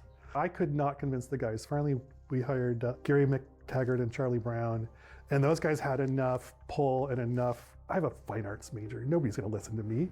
Charlie and I met at college at the University of Florida. We were both getting computer science degrees, yes. I ended up dropping out to go work at 3DFX as employee 11 there, and then I think Charlie, you actually graduated, didn't you? I graduated and then followed you, and I was 17 there. Yeah. I was 17 there. There were three kind of principles. One was to make something that was immersive, visually really rich and appealing, something more like you would see in a film, and the art direction and the technology to make that happen. Second one was to have characters that you cared about, so basically that could react, emote, that mattered in the world instead of just being signposts. Third was to have a responsive environment with physics that mattered. I think that I, maybe more than other people, realized just how big of a task we were setting for ourselves. So I was a little bit daunted by that. We felt the pressure from Gabe actually to double down and make something even grander than Half-Life 1. Therein lies the sort of little bit of the trap of Half-Life 2's development story, which went from being a pretty quick, let's figure out how to do this, to like a 6-year, slog. Yeah, and it was 6-7 days a week, 10 to 14 hours a day. Yeah, we're gonna cut your feature. Sorry, it's just not worth it. So I ended up being really the point person working with the FBI. I remember coming in that morning and figuring it out, and it just felt like someone had just punched me in the gut. What's this mean? Can we still keep working on the game? Is someone just going to release the whole game tomorrow? I definitely was not shielded from that. I remember one conversation with Gabe, which is he was like, so how fucked are we? Yeah, we're kind of screwed. The company was pretty close to going bankrupt. I was pretty close to going personally bankrupt. It's like there was no money left. I can't think of another case when that happened. Yeah, a real bullshit move. Are we allowed to cry in this documentary? That's what I want to know.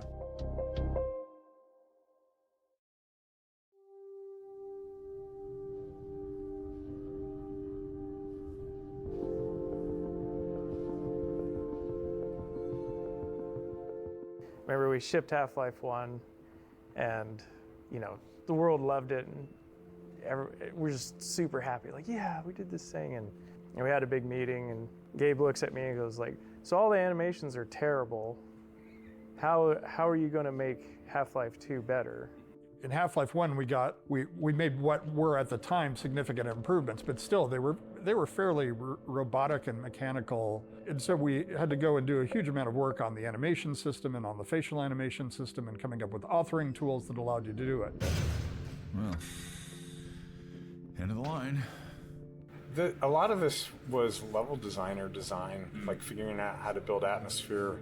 We knew that we wanted to start you off seeing the Citadel right away, and we wanted to introduce you to the city with this great voice acting from Robert Culp.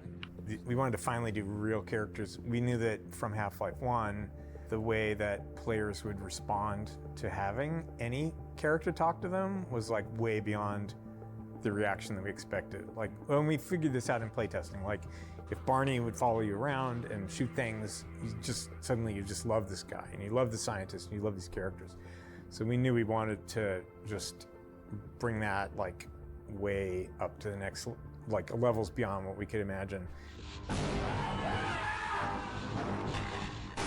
And the theory was if we could make a character who could act realistically, that would help the player make an emotional connection to the other characters in the game.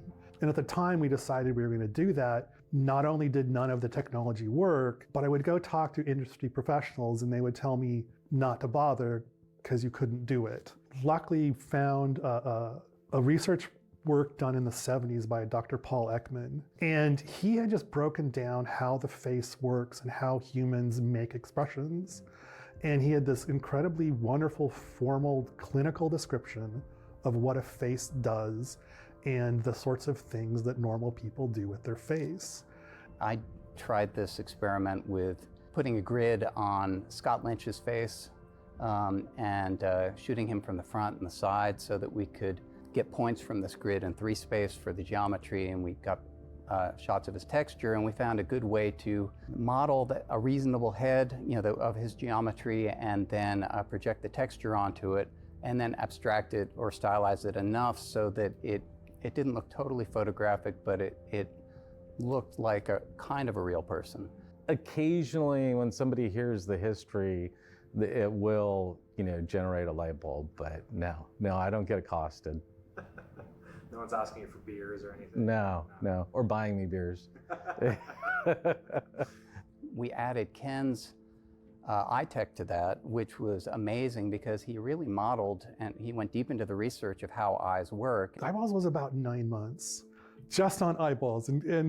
But you have to do each step. You have to get the shape of the eye right. You have to get how the eyelid gets pushed by the cornea and the ball of the eye. So as your eyes move around, your lower lid, your upper lid, all of those get shifted slightly, and it's all automatic.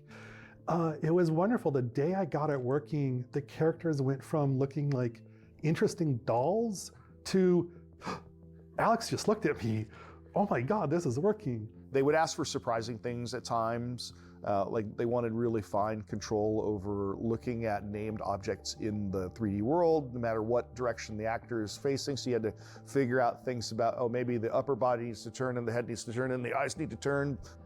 So we're in the elevator coming back from Starbucks to get morning coffee, and we saw this face, and it's like, that's him. That's the scientist. And he was an accountant in the firm below ours in Kirkland.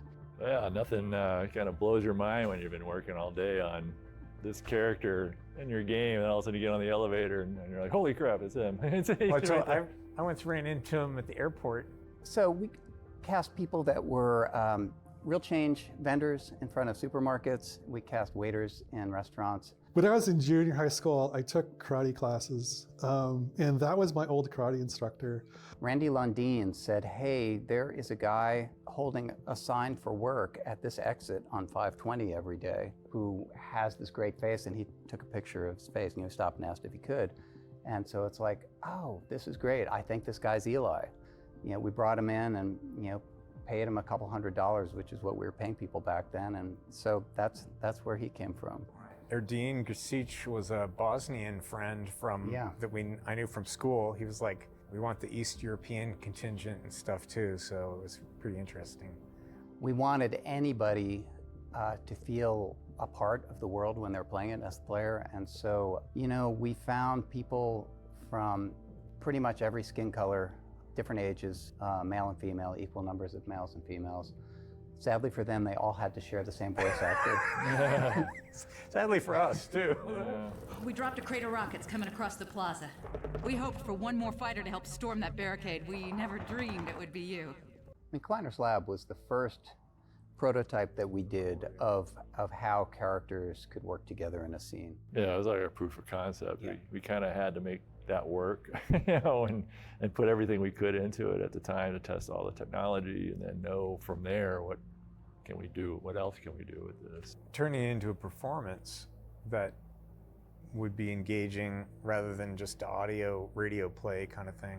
Yeah, I mean, that was the point where that scene was where it all started to come together, all our theories and hopes for what the experience might be. And it all went completely smoothly. It was out of the box. It was amazing. The most difficult technical aspects are really kind of boring.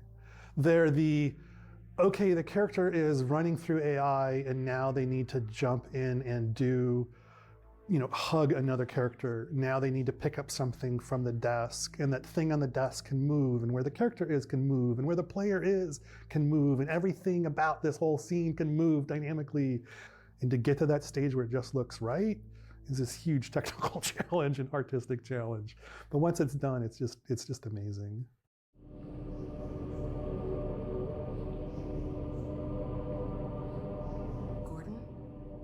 Gordon, snap out of it.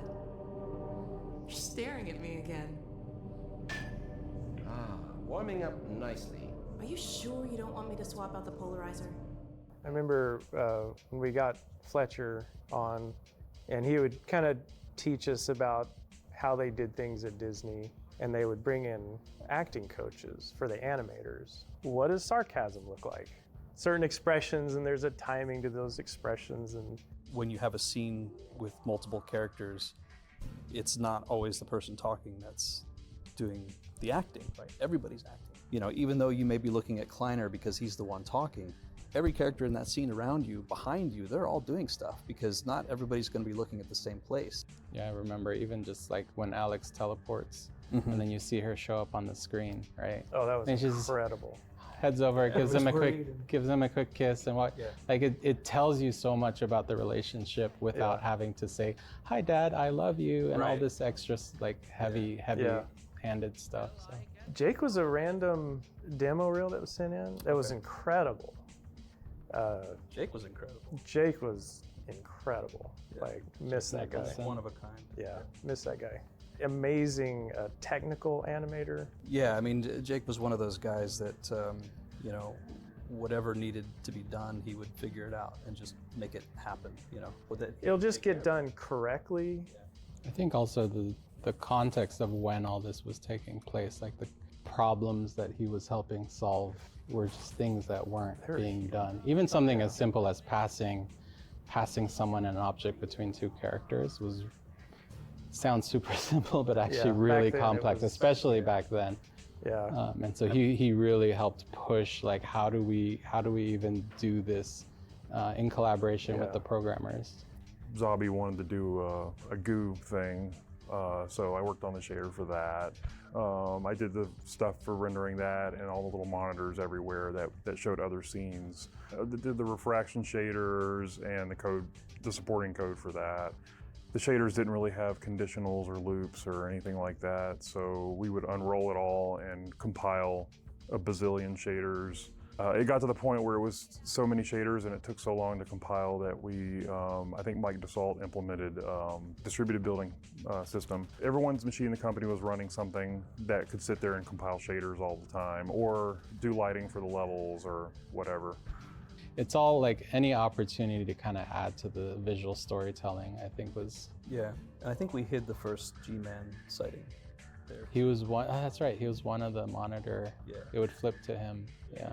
And then he'd just walk out of frame. The moment where you see him makes you realize there must be a lot of moments where you didn't know he was watching you. He's not Big Brother. That doesn't make sense to me that he would be a Big Brother, because that's sort of industrial and bureaucratic. And this is much more intimate. He's always over your shoulder, watching, waiting for the moment to speak. That's where I think he lives. My name is Mike Shapiro, and I am G-Man. I am also Barney. And, you know, Barney's not, he's not that far from, you know, G. Gordon, like, he's not that far from where I live. You know, he's so fallible and you know, he's always tripping over himself, and that he's just such a good guy, you know? Not necessarily the most capable, but just really there for you. Get that thing away from me! Here, my pet. Hop up. I think early on I had a sense that G-Man knew a lot and was taking care of a lot that we didn't quite understand, was kind of enjoying fucking with people and massaging reality in a way that he had a unique capacity to do. There were also aspects to him that I knew pretty early on, like his relationship to time is very different than you or I would think. In my mind, he could literally be in two places at once, and so sometimes there was a kind of an implied hitch in his timing, or he's experiencing 2 or 3 different moments at once, and that might be funny for a reason that you don't know because you're only in one time with him at a moment. The right man in the wrong place can make all the difference in the world.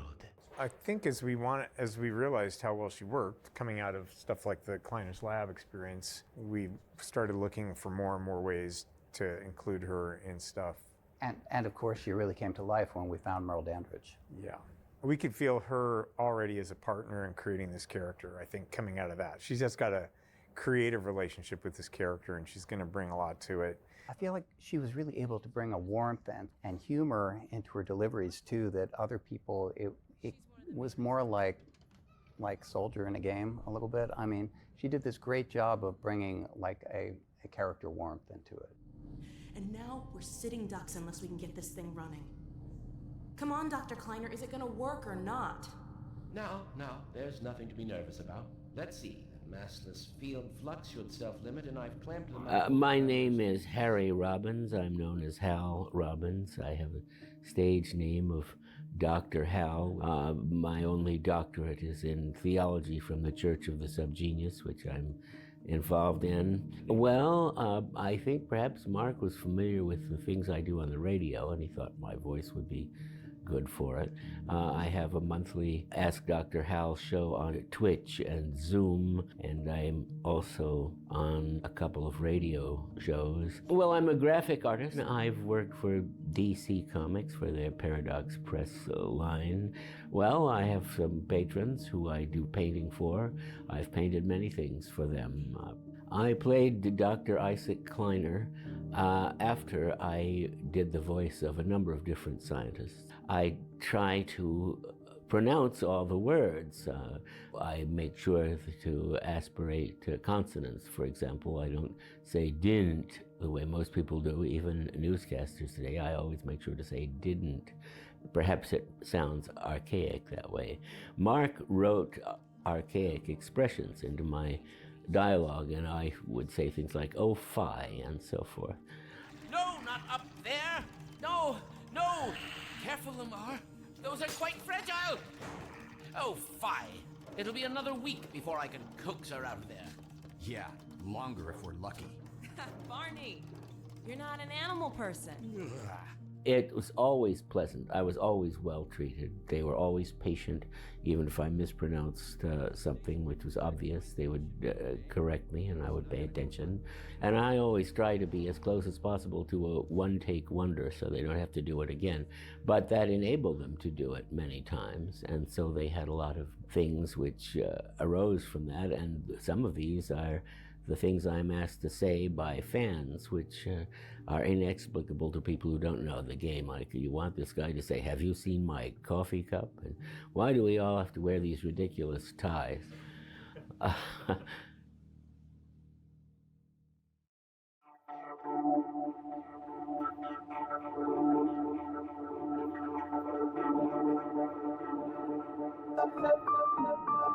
So in the same way that we thought it was important in Half-Life 1 that when you shot a wall, that we put decals on the wall to indicate that you shot it. We wanted to say, okay, what happens when you throw a grenade at a bunch of boxes, right? The world itself needed to be more reactive to everything you did. We used some third-party code, but Jay Stelly was the one who really wrote the wrapper on that integrated it. And physics was even early in the project was pretty successful, right? Once we got over the initial thing of like things falling over, and we started adding breakable objects, things you could script in Hammer. We added vehicles, sound cues from all the objects, and the AIs, you could drop things on them and crush them, things like that. All of those behaviors, once we got just a few of those things in, that was really fertile. For everyone who worked on Half-Life 2, masses got broken down into a set of scales that I assume someone's already talked about. No? Okay. Well, you say. So yeah, all right, so this is, the question is whether it's bigger than a bread box or smaller than a space station, yeah. Right? Like that's. When you went to debug something and the text says, oh, this thing weighs as much as a racehorse. Yeah. You knew it was more than a bread box, you're like, well, but not as much as a space station. I think so, but I don't know in the scale if it's closer to this or closer to that. Yeah, because refrigerator. Refrigerator. This all came from, at some point, I think it was David Spira. Yeah. So you could look at any entity in the game and turn on a bunch of debugging text about it.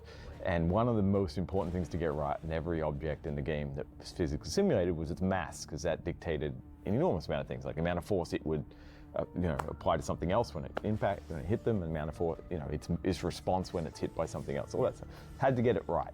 But of course, like mass is just a number. Like, what does this mean to anyone? And so I think it was David Spira who found online some list of masses and objects, and he just brought that into the game so that when you looked at an object, it'd say like 100 bracket racehorse or something. And so over time, like you all just got that locked in, and because it was like a logarithmic scale, it went from things like bread box, paint can, or something up to like space stations. Yeah, the moon. The moon. You're like, what? So, what do I do with this? At this point, it's just keyframe at that point. Yeah. So there would be many like conversations where we'd say, so I don't know. Do you think that's more like a racehorse or the space station? The very first physics puzzle that we put in the game, from a development calendar standpoint, was the washing machine puzzle, where you push the washing machine into the hopper and raise the ramp for the airboat to jump over. We developed that because we felt like we had this section of relentless pressure with the attack helicopter. Watching players play test, we felt like they needed relief from it. You see the very first training of it in the on-foot canals with the teeter-totter that you have to put the cinder blocks on, which was added to the game later, and it's sort of training of like, hey, you can interact with levers and balance and create paths for yourself. And then later the buoyancy puzzle, we added that one after the washing machine puzzle, and it was just kind of like, oh, you can connect masses with invisible pulley systems and then build little machines that way. I guess at first, right, the gravity gun was kind of this, we weren't even sure we were going to ship it in the game. It was like a development tool. And so it was like this beam, you could reach out and grab things and pull them toward you or reposition them, drop them, grab them from another point. But then we talked about simplifying it and just making it to where it was just pushing on things and pulling on things. And where could we go with that? And the first draft of Ravenholm wasn't really about physics so deeply, right? We ended up reorganizing the game to put Ravenholm after you get the gravity gun. Originally it was before. You would park the airboat at the dock of Ravenholm and then get out and go explore Ravenholm.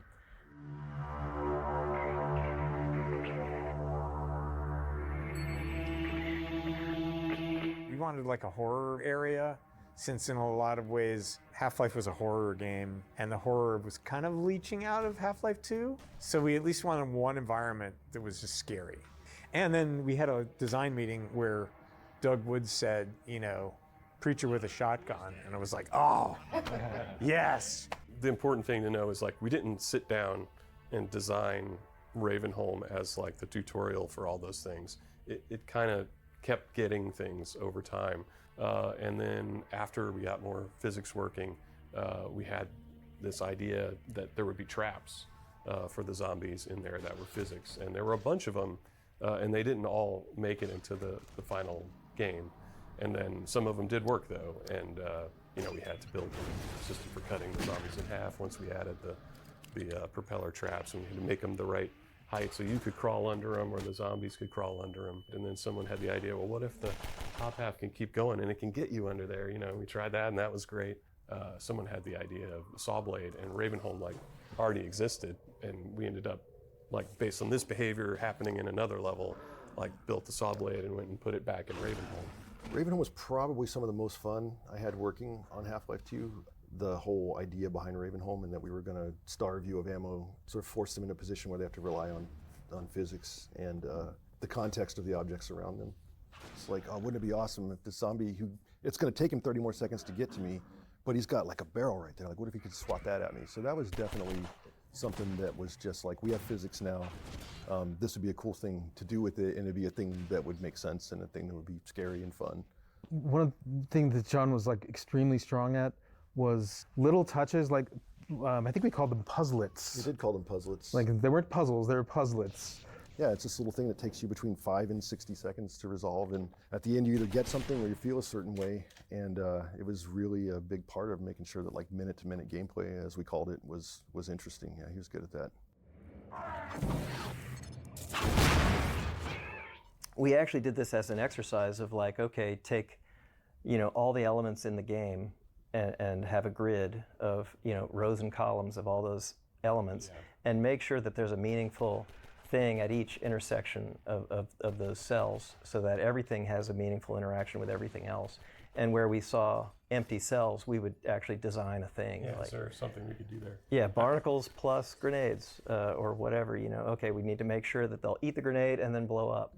The reason we build these scripting level design tools, it's just, it makes it accessible for all the people on the team, if you can't write code, to put something together, try out an idea, see what we can do with this. And the entity system's no different, right? A lot of things the level designers just want to, I have this idea for something that could happen. Is that fun? Look to your own salvation.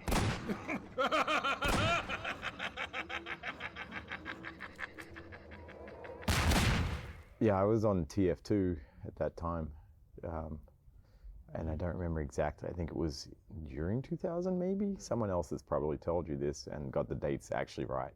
But at some point, we all jumped from TF2 over to Half-Life 2. I feel like that marks the sort of, in some ways in retrospect, the end of pre-production really on Half-Life 2, and it becomes now let's build this thing and ship it.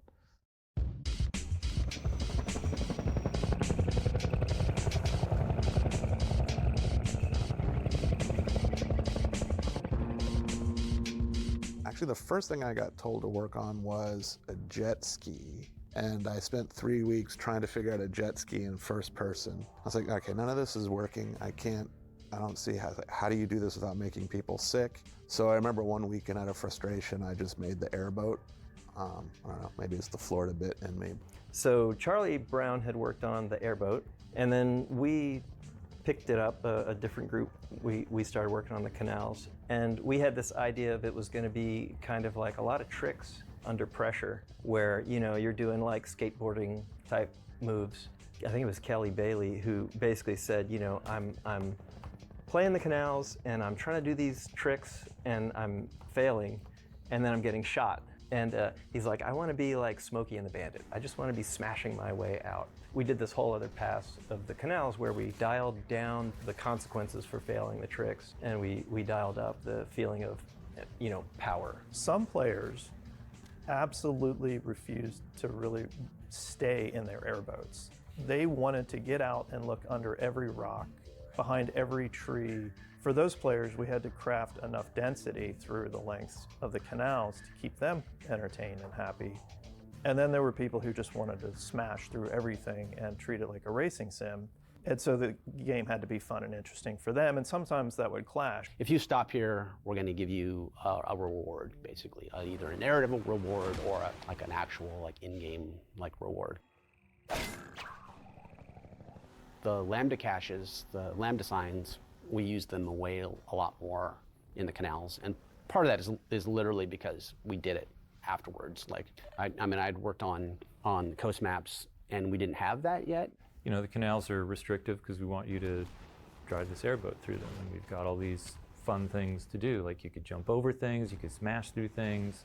The worst case scenario is you're trapped with people who have guns and they're shooting at you, and you don't necessarily have a way of shooting back. So, you know, that led to, well, we need to add a weapon to the vehicles. Well, part of it was the helicopter was such a persistent pain in your ass that we really wanted to put a bow on that whole experience and give you some vindication, some, you know, vengeance, where you get to now hunt the helicopter. So as soon as we attach it, one thing we really intentionally did is you start to drive down the tunnel and the helicopter pops down in your face and it's blocking you, and you have no choice but to just shoot it if you want it to go away, and then you see it flee. And so it's like, oh, okay, the players could connect the dots, right? Now it's my turn. So the next sequence is all about chasing the helicopter down to that final battle at the dam.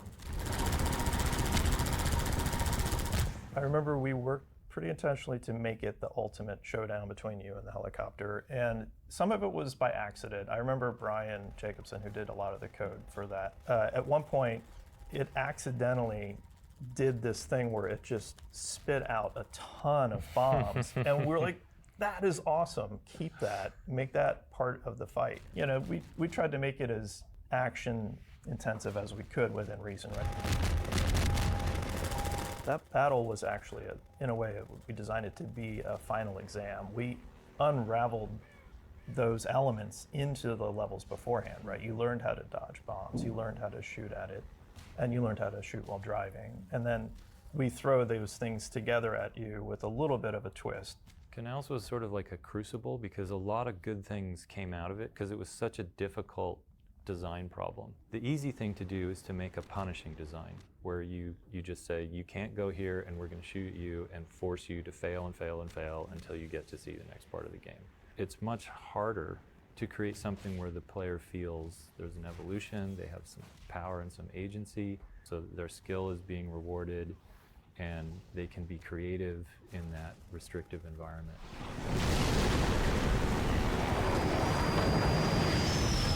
Take a spin around the beach till you got a feel for the car. When you're done, head for the soft deal of the water. So basically, I had a whole car engine down to through transmission, down into gearing and differentials and turning the tires. But then it turned out like, oh, we can really only go 15, 20 miles an hour. Otherwise, you would blast through the extents of the map in about 10 seconds, which wasn't going to do anybody any good. People made jumps, they made all these things. Nothing was working. So I was like, oh, you must be doing a jump. I'm just going to turn off gravity on the car for a little while and let it just go, and then gradually ramp it back in so that it actually felt like you were jumping.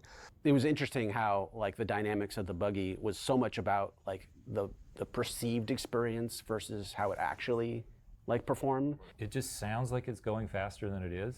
So Jay and I worked really hard on these engine sounds and this fake transmission and doing all this stuff. But you're really going like 30 miles an hour maybe. So it's like someone just driving around in first gear. Got pulled into Coast, one, because I was interested in working on more game stuff, but two, it was the biggest, I guess, group of people utilizing the displacement tech, since it was more of a terrainy thing and outdoors. And we were trying to figure out how we wanted to use the displacements, meaning we knew we wanted the things to look more natural. There was a lot more geometry in those maps than our previous ones, given just displacements in general. We were always struggling with performance and trying to figure out how to make things a little bit faster, easier, or where we could make things do what we wanted them to do, but not necessarily cost as much as they cost. It's much faster than walking speed. So you just signed up for building a huge amount of game. People can just stop and get out anywhere. So now you have this trade-off of density versus distance. We got a vehicle we want to drive for a while, so make those levels long. But from Half-Life 1, we still had the philosophy of there should be something cool around every corner. Not like a monster popping out of you, but different reasons to be engaged in the world. So they would dot the coastline with little towns, and you knew if you went exploring, you'd always get some kind of reward for that. It might be a health pack and ammo, or it might be a character interaction. So that would let the player set their own pace and feel like they get to explore the world and they're always rewarded for that. But if they wanted to drive straight through, they could. I worked on like the area where there's the roller mines first come in, and you're going along a curving path, and then there's like they blow up all the rocks and drop stuff in front of your path to try and slow you down, and then you've got like a little house fight. There were cases early on where people would just try to drive past everything and be like, why would I stop at this if I've got a car? And so we really wanted them to like be fairly unavoidable, and so you'd have to get out and deal with taking them off your car, and then you'd be in the space. So it's really fun just jumping in there with the Combine soldiers and crafting little fight scenarios. What makes AI fights interesting is not that they're the smartest or the best or anything. Like, it's easy to make AI that can just perfectly shoot the player and kill them. That's not what makes them smart. It's putting on a show that makes them feel interesting. So like in that fight in particular, you go up inside of a building and you get to the second floor, and you're fighting guys in there, and they kind of pull you up there. There's guys up in there, and as you go up and fight them, that happens. But then more guys spawn outside. Like, there's a bunch of windows up in that top section, and there's a crate sort of near the window, and when you go over to get that crate, they start shooting through the window at you. And it's not that the AI actually knows that you're there and starts shooting at the window the moment they see you. There's actually, we have these things called bullseyes that you could place in spots, and they basically would act like a target that the AI wanted to shoot. A lot of that isn't actually the AI being, doing this carefully crafted thing. It's more of us thinking like, what makes this like a neat presentation for the player and gives them that sense that they need to hunker down. Like later on in the same coastline, there's a sequence where you're fighting a gunship and you're in the lighthouse. And as you go up the lighthouse, it's like sort of predicting where you are and shooting through the windows right in front of you and giving you that same sort of show. And that's all like bullseyes and things. Almost every game you play, you're developing a sense of mastery, and that actual sense of progress and mastery is the fun. Piecing it all together is like very core to what makes it fun. Hello, Dr. Freeman. The car's all ready for you. Hop in and I'll lower you down to the beach. We did the player drivable crane first, I think, right? And Yes. then we went back and used it again, at the start. That's a perfect as tutorial. Yeah. Like, it's perfect training. This is how that thing works. Yeah. Don't forget, because it's about to happen later. Yeah. You have to do it. We did actually get very close to the base of a crane. Obviously you want to be in the crane, you want to be driving it, all these things. But yeah, we did get up very close to this crane again. I think it was asking somebody who was just wanting to take some pictures for a video game. Could you just let us in, try to act as like nice and non-threatening as possible. We need the buggy to get into a state where it was flipped, so you could have to learn to recover it and all that sort of stuff. Like, oh, we're going to flip it over, and then you have to proceed, you have to use the gravity gun. We're just trying to wrap that in some sort of narrative instead of just spitting some text that tells you, if this happens, That was, the crane was a hard physics problem, because like one of the worst case scenarios for physics is really, high mass objects moving around, because they're going to apply an enormous amount of force to anything they touch. And we have a rigid body physics system. So in the real world, when giant heavy mass touches something, usually it crushes them. We can't really crush anything. So already we're in like a tricky place. The good news was we had a fixed space it could operate in, right? We could control how far you could extend the thing. And so as the level designers could look at it and be like, these are the only things that the crane will ever really be able to interact with. And so we could be pretty careful around, right, what are the things that that this magnet's going to touch, and let's make sure that at least the physics works pretty well for that.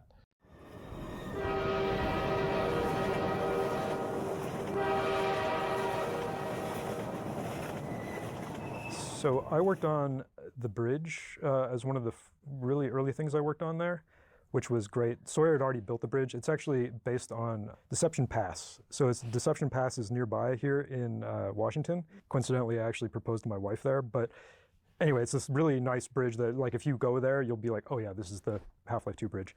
The fight against the gunship and everything wasn't really all put together. It was definitely had that like scary, fear of heights scenario of going under the bridge, but we hadn't fully fleshed it all out yet.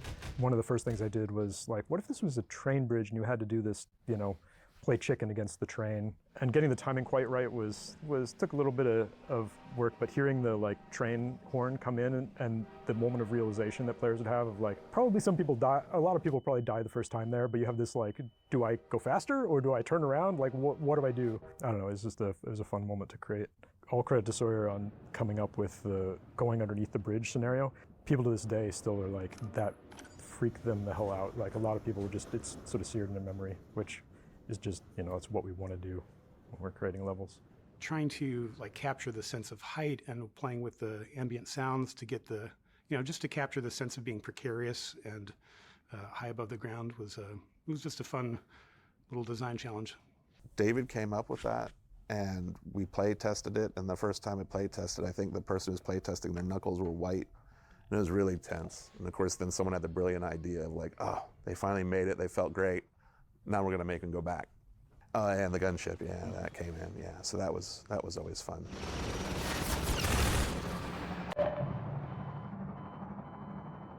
There's this thing we call edge friction. So when you're moving, you have a friction that just reduces your normal movement rate by an amount. But what we would do is whenever players would get close to edges, we would increase that friction a lot so that people wouldn't accidentally fall off things. It's just not fun for the player, right? So there was definitely a bit of friction play involved there.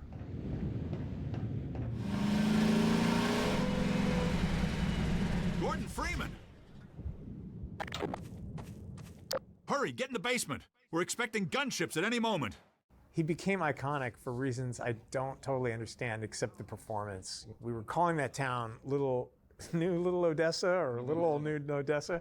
And then I got spam email from Odessa Cubbage or something like that. It was definitely a name that came out of an email spam. And I'm like, this name is amazing. So it went straight into the game. And then John Lowry came in and acted him with his fake British accent. Damn. Let me just send a warning to Lighthouse Point, and then I'll come right up and lend a hand. So Odessa Cubbage had this whole problem of like training the rocket launcher. That was a real pain. The laser guiding aspect was just a nightmare to train, because training in combat's always a nightmare by itself, because people are under duress, trying not to die. They're focusing on some other thing that's threatening them. It's hard to observe what's going on rationally and draw lessons from it cleanly. So you always know it's going to be hard if you're trying to teach something you're trying to teach in combat. We watch a play tester, they step out and they fire a rocket at the gunship, and then they duck behind cover. So the laser dot goes onto the fence in front of them. We all hear the rocket turn around and start coming back, and so you hear it's basically, here we go, 5, 4, louder, 3. and then the player looks out again at the gunship, and the rocket goes, looks around back at the gunship, and we're like, oh! And then he ducks back again, and we're like, oh my God, we hear the rocket getting louder and louder, and he peeks out again and whips off again. An integrated part that I think has really always been important, something that Gabe introduced in Half-Life 1, was the way that we playtest and then iterate really rapidly on the playtest results. So you have dozens and dozens of people come through one section of the game, and you sit there painfully, silently, taking notes while they struggle and get frustrated and totally misunderstand your brilliant design. And then you go and you fix that over and over and over again. If your title is game designer and your design sucks, then it can be threatening, right? Like, maybe I'm bad at my job and I should get fired, right? And so a lot of the games industry never did any testing at all. With this playtesting process, that's what basically taught me design in a lot of ways. We would just, we'd come up with an idea for the helicopter, and then we'd be like, okay, let's put it in front of somebody and watch it happen. And then we'd very quickly start realizing that our mental model of like how people are reacting to this stuff is wildly different than what we expected.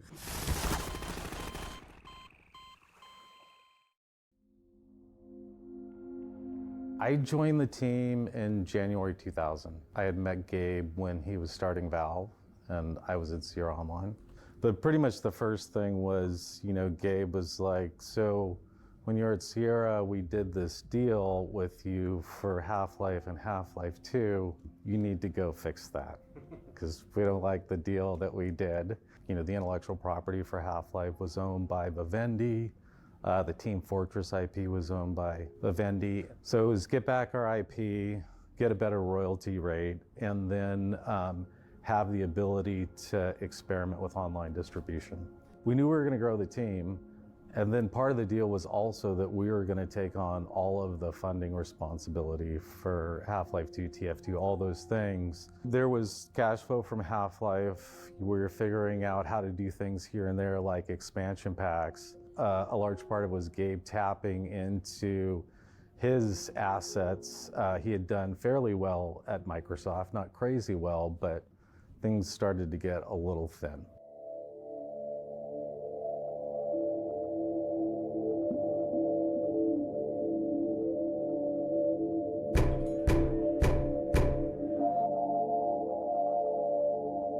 So I assume you guys have talked to Scott or Eric or somebody about sort of the context of the whole.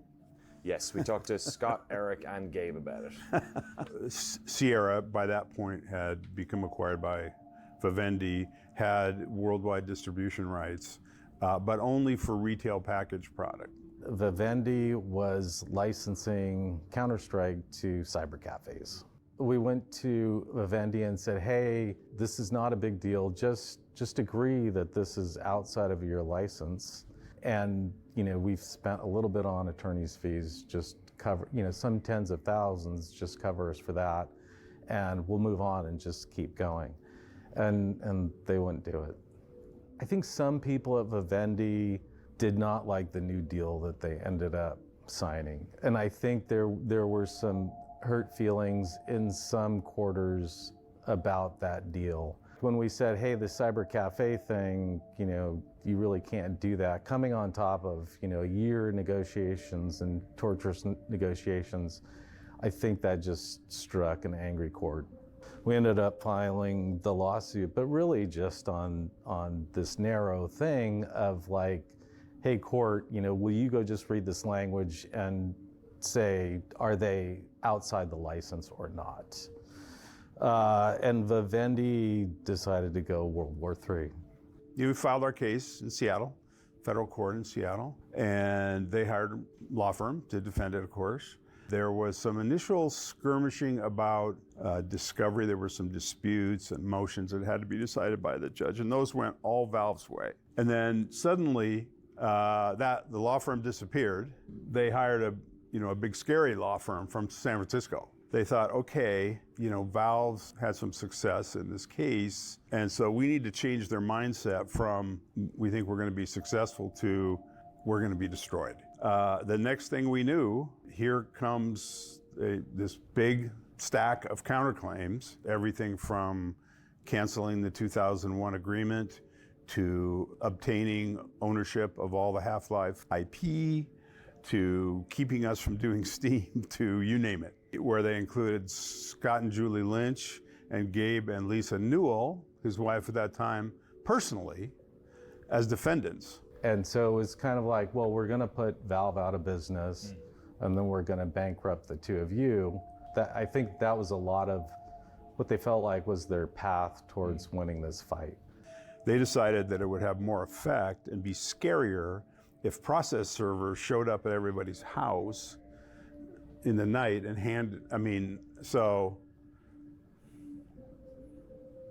a real bullshit move. It's not a legal strategy. It's basically trying to intimidate you. In other words, they're saying not only are we going to take all this money from the company, but we're going to take money from you personally as well. I can't think of another case when that happened. They were certainly a lot bigger than we were. Vivendi was a multinational conglomerate. As compared to us, their funding was infinite. It felt very David versus Goliath. Publishers at that time in the industry were used to being able to bully developers, right? And so this was really about an assertion of power as much as it was optimizing for a financial outcome. The tactics that they were using were trying to just run us out of money, right? So they knew how much money we were making because they were doing retail distribution of our games. And so they were just trying to crank up our legal costs as just another way of draining resources from the company. We were protected from that a lot internally, so we didn't have to think about it. They did a pretty good job of letting the team concentrate on what the team could do without worrying about the future of the company so much. I mean, that was my perspective. So yeah, I definitely was not shielded from that. The lawsuit was something where it's like created all this uncertainty around whether the game's going to come out. Vivendi was definitely trying to use that as leverage. And so even if we finish the game, they're not going to let us release it. There came a point where Gabe had pretty much used up his liquid assets. And he was like, you know, should I put the house on the market? And I was like, yeah, I think it's the time where you put the house on the market if we want to keep going. The company was pretty close to going bankrupt. I was pretty close to going personally bankrupt. We went all in. It's like there was no money left. Like, how anxious was that for you personally? I don't know. There's certain things that I'm kind of a weird person in a number of dimensions. Like I don't really think, oh, this is super scary. Like I don't have an emotional response to it. I just say, well, this is what we're doing. This is how, and you know, we'll see how it plays out. So I don't think it was super stressful to me, right? I mean, it didn't really bother me. Like I was diving in South Africa recently and a shark tried to bite me a couple of times. And the people around me were way more freaked out than I was. I was like, oh, a shark's trying to bite me. I should get away from the shark. Whereas other people were having like, oh, a shark, it's trying to bite somebody, you know. And I just think that's how I'm wired. I don't think it's anything that speaks to my character or anything. It's like I just seem to not get particularly agitated around risk, which probably means I take on more risk than at times than most sane people would, which can be a positive, or you can wreck a bunch of other people's lives being in the neighborhood of your risk indifference.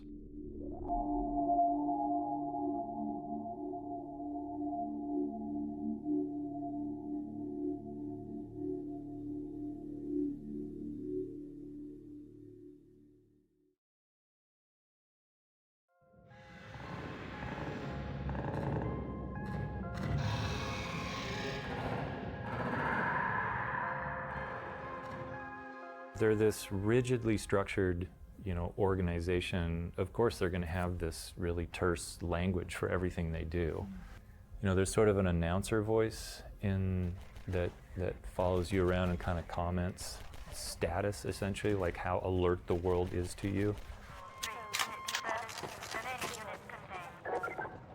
I sat down and just basically wrote a language for that so that the soldiers and the Metro cops would have jargon that they would use.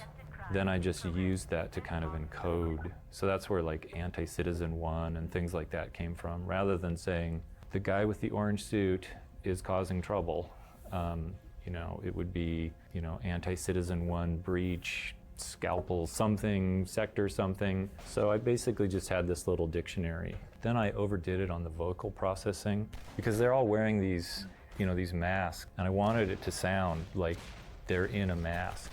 And it was very deliberate to never have to like shoot somebody that you can see their face. And like we didn't want you killing humans. I mean, the Metro cops are humans, but we covered all the faces up. I think it was all part of this calculated and deliberate way of saying like, look, games don't just have to be a certain way. There's so much room in what we can do here. Well, the Metro Police and the Combine soldiers share a lot of AI. And so there's an internal communication among them. And one of the things we did, both for the sake of difficulty and exposition, was limit the number of squad members that could be firing at the player at any given time. I think it's 2. So if you have a squad of 4, a guy who has an opportunity to shoot at the player grabs one of those slots, if it's available, and starts to shoot. And if someone else, another squad member, wants to attack the player but no slots are available, they have to find the next best thing to do, which is, I'll get out of the scene for a second, or I'll go reload, or I'll throw a grenade. And that was all stuff that we learned building Half-Life 1, and I think got a lot better at.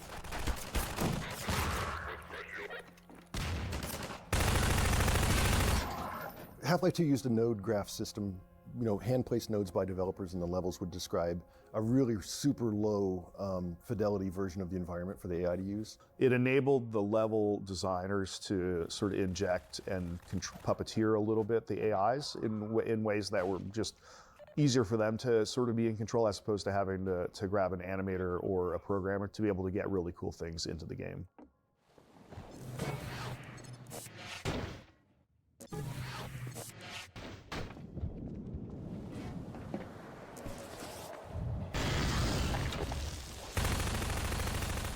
Floor is Lava is like a really obvious piece of gameplay. Physics is really fun to manipulate. We just thought like, hey, you know, you could build your own path. You know, we'd already seen players who enjoyed moving stuff around, like building bridges and stuff, and like we don't have enough moments where like I just pick up a plank and lay it across a gap and walk across it. Like obvious stuff. We've barely done that in the whole game. And the fact that you're laying stuff down on the floor means that the finesse required to do like precise placement wasn't necessary, right? You're like, I just want to place it here. Right. And it doesn't matter the orientation, you just kind of jump on it and you do the next one and so on, right? And also like training was free. Like we didn't have to train it. It was like, yeah, everyone stay got off it the sand, and I was like, oh, it's Florida's lava. Laszlo, the finest mind of his generation. He couldn't figure that one out. He tells you exactly how to do it. Someone's coming. You there! Stop where you are! Stay on the rocks! Don't step on the sand. It makes the antlions crazy. Laszlo, don't move. No. Help!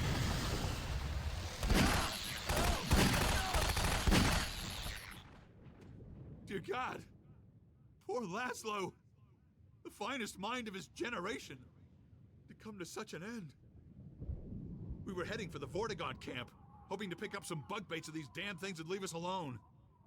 But without Laszlo, what's the point? You just give these NPCs a name at the moment they die and let the fans fill in their whole life story and give them something to play with. The Freeman will have need of these pheropods on the paths ahead. Gather them now.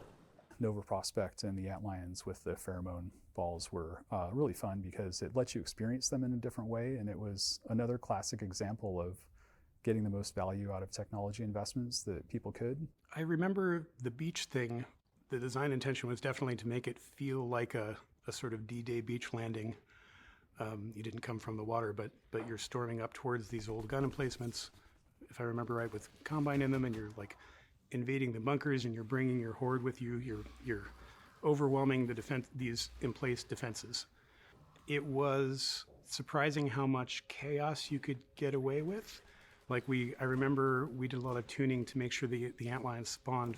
We had difficulties from time to time with like design some choke point or challenge or whatever, and the antlion flow rate wasn't enough to make it feel chaotic enough. Like we had an atmospheric goal too. It wasn't just about like mechanically can you overcome this. You wanted to feel like your forces have stormed the walls. They're everywhere. There's chaos all around you.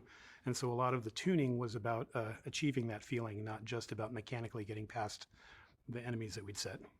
Nova Prospect was different than a lot of the maps that I worked on, at least, in that we had some early art prototypes that were done. We have this whole concept of like zoo maps, we call them, which are basically like little art test scenes, how they would fit together, and some basic lighting. But by the time our cabal got to Nova Prospect, we knew we were coming in with antlions and with bug bait. And so we already knew that a bunch of stuff was going to change because we had to support, you know, you and your army of antlions fighting Combine soldiers. Antlions looked great whenever they were being shot by anyone. Yeah. Like particle flecks flying off, and you know, they always looked great. And so setting them up against Combine soldiers looked great.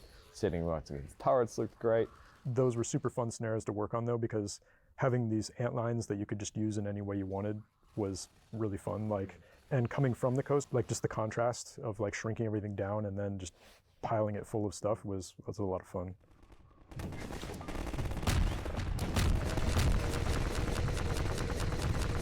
The first time I saw one of those, I think it was Ted Backman's concept.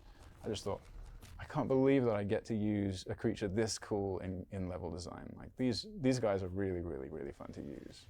I remember Kelly Bailey had created a short list, things like he wanted flocking flyers and he wanted a moving guard tower, which was the first description of the Strider, was a mobile guard tower. So I saw that and immediately understood that, you know, kind of orchestrating the enemies in that way, trying to get the most variety and the most breadth of shape and movement and experience was the correct way to move forward.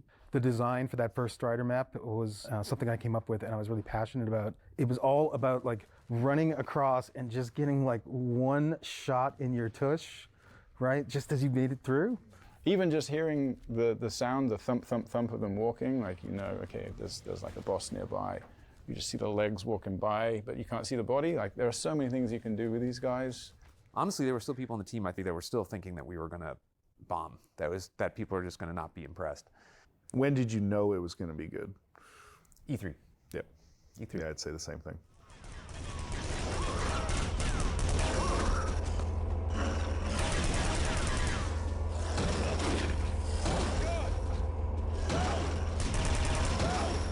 Yeah, it seems like at some point there was an E3 demo that we got together that we didn't end up showing, but at least at that point it just felt like, oh wow, we actually have made something here. We went through and made a bunch of demos for 2002, and everybody looked at them and was like, we're still not confident about this, and we don't think we've hit the bar, so we're not going to go at all. Like, they had totally planned to go. And then when 2003 rolled around, I just remember everyone was still terrified. We were like, okay, how are we going to craft everything we've had into like a number of messages about what this product is? And like, we came up with like the core theme of each one of these movies. Oh, do be careful. We didn't really understand at the time, I think, the embarrassment of riches that we had. We looked at it from two angles. One was a set of technical features, a sort of conceptual listing of things that we thought were important, like physics and things like that.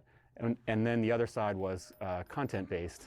What areas of the game were innovative, what areas of the story we thought were compelling, which characters we thought were worth people paying attention to. And so it was an interesting sort of marriage of which features and which content are the best showcase for all those things. A lot of what was in the demos was rendering technology, but I think the stuff that felt the strongest to most of us at the time was really physics-based.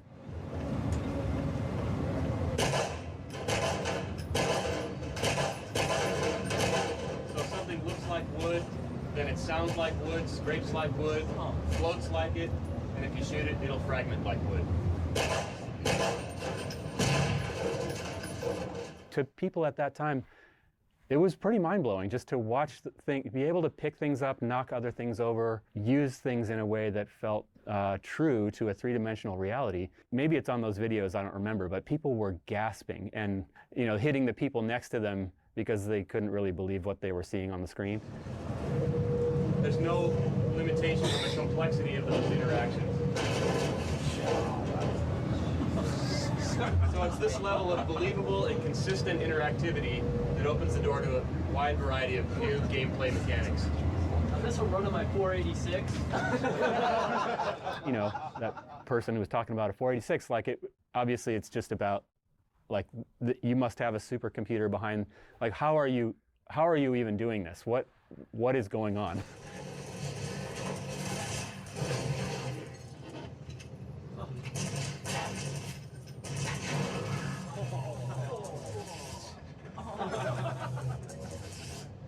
The lines outside the booth became enormous, and it was the thing that it really distorted the rest of E3 because so many people were anxious to come see our demo. And I remember seeing this absolutely enormous line with some pretty well-known people in there, right? Miyamoto was in line for this stuff, and Will Wright, I think. Yeah, Will Wright. There was a bunch of, and so then after that was all done, people on the team were just like, okay, we are ready. We can ship this game. We know we've got something good. It was really easy at that point. It felt like we were rolling the ball downhill until it leaked. Until it leaked.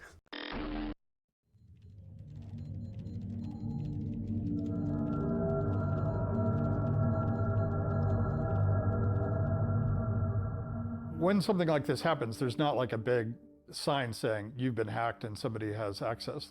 You start off with something that just doesn't make a whole lot of sense, and you start pulling on that sweater thread. Gabe's brother had a company called Tangis, and they made wearable computer stuff. So he was kind of winding it down, and he had 1 or 2 Unix servers that hosted the tangis.com domain name. Unfortunately, they were put inside the firewall and didn't have the latest Linux or whatever security updates on them. And so this kid from Germany was able to sort of exploit his way into that. He sat there for months, I think. He was able to sync the build, all the source code. I was riffing ideas for, I think in particular, Counter-Strike. That information ended up on one of the internet chat rooms. And only 2 people knew the contents of that email. It was, of course, Gabe and myself. And I went to ITG and said, this could only have come from a leaked email. We got to figure out how that got out there. But I remember at some point Gabe walking around, like one of those moments like, turn your computer off, something just happened. That's right. Like I remember being on my desk and he coming like, turn your computer off, I think we're being hacked. And I was, what? Like, I didn't know what to do. I actually did not know what to do. I remember coming in that morning and figuring it out, and it just felt like someone had just punched me in the gut. It's like the bit in movies where, like, after an explosion, they'll have a scene where someone's like staggering around the street and everyone's like, what's this mean? Like, can we still keep working on the game? Yeah. Like, is someone just going to release the whole game tomorrow? And I don't know if the guy who hacked it intended to, I think, he showed I it to don't think friends. he intended the wide distribution. He showed it to friends, and then one of his friends posted it somewhere. Yeah. Unfortunate. Yeah.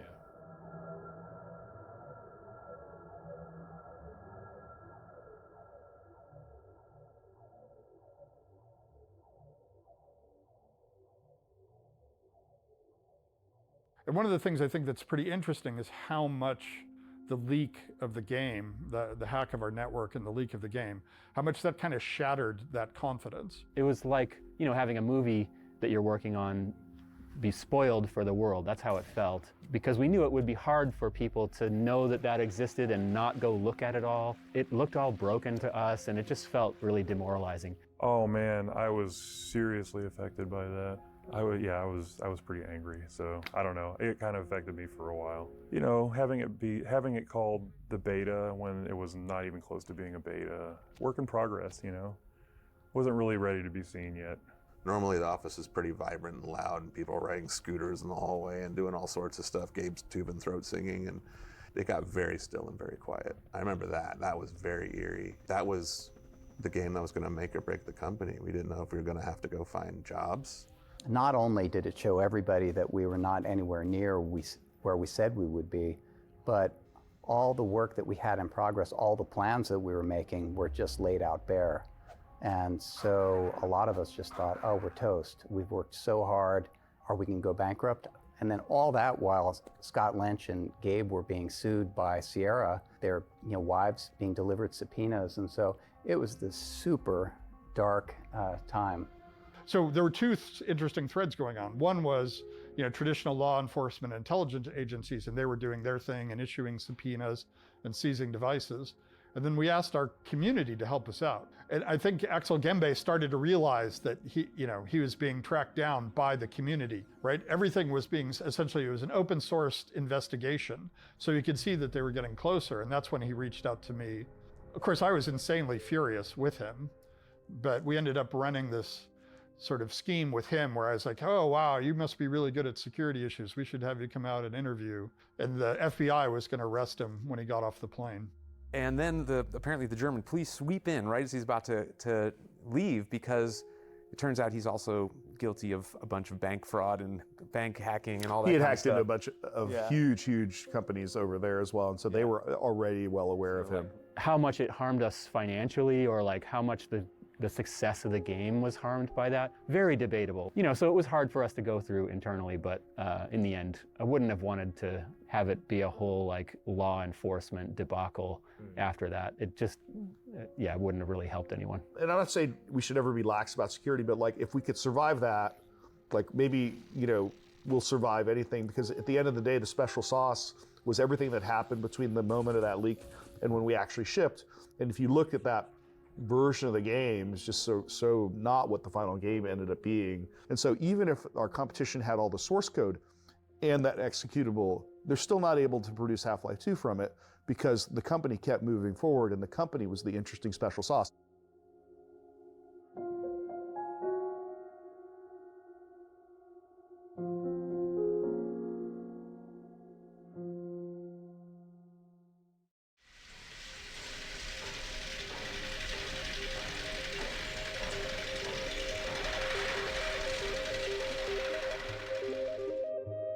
Gabe in particular, he had kind of a pencil sketch of an idea in his head of what would become Steam. But it was clear that Team Fortress Classic and then later Counter-Strike, it was fundamentally the thing that we were really attracted to, was our ability to ship content directly to our customers. I mean, there was a set of business goals that ended up being part of Steam, but fundamentally it was a a bunch of game development goals that it was servicing that were so attractive to us. It was a very weird time. Like, I don't think people understand how many times we would go to people and say, no, you will be able to distribute software over the internet, and have people just say, no, it will never happen. I'm not talking about one or two people. I mean, like 99% of the companies we talked to said it will never happen. Your retail sales force will never let it happen. But also people would say users aren't gonna want this, right? People want physical copy. Like, there were so many bad faith arguments that were being made. Retail sales is not the goal, right? It's actually an impediment that it's somebody who sits between you and the customer. And we ended up going out to finding this company called Applied Microsystems. So we ended up hiring most of the original Steam team from that other company to build initially this sort of in-game advertising streaming model, but then there was the epiphany that, hey, it's just bits. Why don't we just download whole games this way? You guys go off and do it. The decision to not only use Steam to ship Half-Life 2, but actually to require Steam, even in the versions that were purchased at retail in a box, was the most interesting decision of all those, because it turned out to be an incredibly important decision for the future of the company. And a lot of us were nervous, and a lot of the people who had been at Valve for a long time, since the very beginning, were the most nervous about that decision. And so it was one of the rare exceptions to our decision-making process usually, and Gabe had to really step in and say, no, actually, we're doing it this way. I remember coming to work in the morning, working on Half-Life 2, which meant that, by the time you go home at night, me being a 24-year-old idiot, all I wanted to do was keep working on the game. And, I started just making the game work on multiplayer, right? Mostly just working on prediction, like what would it feel like to have a gravity gun on a multiplayer setting, right? Getting physics objects to work. It was just curiosity. Scott Dalton saw me working on it, and he's like, I'll make a map, and then we play. Put the map up, we started playing in the office in between, builds of Half-Life 2, like playtest. And I remember Gabe walking by my desk. And I remember him going like, what's that? And I said, oh, it's Half-Life multiplayer. And he's like, show it to me tomorrow. And he just walked away. I think that is one of the advantages of the general cost we always pay to keep our code in a single code base. So when we're working on TF2 and Half-Life 2 at the same time, at that point, we're paying this continuous cost in Half-Life 2 for the fact that it's built upon an engine that's designed to do multiplayer. But it means that when you get to this later point where you start asking, well, can we build multiplayer deathmatch out of this? Like, the code's all sort of built upon fundamentally a client-server sort of foundation. Definitely the most entertaining thing that you could throw at somebody that happened to be scattered around the world was picking up a toilet and hurling it at someone's head, and then having that show up in the upper right corner of your screen with name, toilet name, was very satisfying.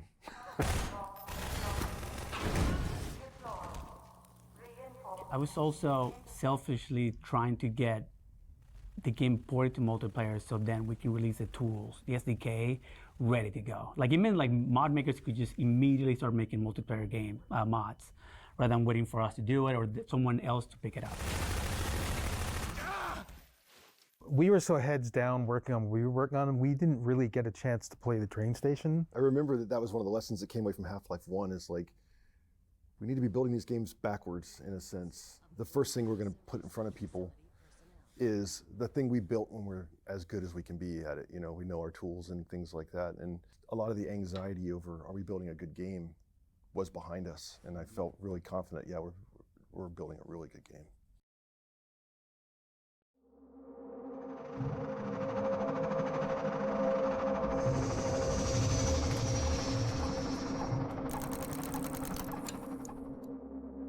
We're entering the Gare d'Austerlitz. And this train station is very important because it's one of the main inspirations for the train station of City 17 where the player starts.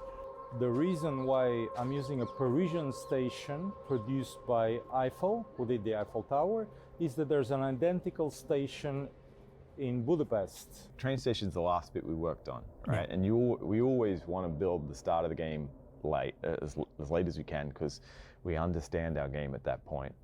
In general, the train station was a really interesting problem because it was basically one big choreo sequence intended to deliver atmosphere and story and background and sort of set your expectations for the world. We let the level designers who were really good at this stuff figure out what was a good experience. And then we were kind of always there to provide dialogue, acting, stuff like this guy. I think it was pretty clear, too, that we wanted to provide incentive to the player at this point about how people were being mistreated, about how bad the situation was here, and kind of start to trigger that righteous indignation early. All this stuff is fun to look at, but you just assume it doesn't move and you can't interact with it, you can't pick it up. Because all the stuff we're going to do later with the gravity gun and everything, like, first we got to start just mundane stuff like that food, you know, that little empty bit of food. I mean, it happens like the moment you leave the train, wind comes and blows all the trash away. Doing it everywhere. You can see the vortigons sweeping. So like, guy pushing it on the cases, on the and all those things fall off. Yeah, and so you can pick those up and. We were like, if it doesn't have to be bolted down. Just make sure that it gets knocked over. It can move. This guy looks vaguely familiar. Something about the way he walks. It's like a beer drinker. Who would have thought Barney has the capacity to go undercover, right? Like that seemed to be, you know, above his pay grade, above his intelligence pay grade from the get-go. Look at that beautiful animation. But where'd his hat go? It's gone. Something is not right here. Magical combine tech. We were trying to figure out how to get people to figure out how to pick up things and do things.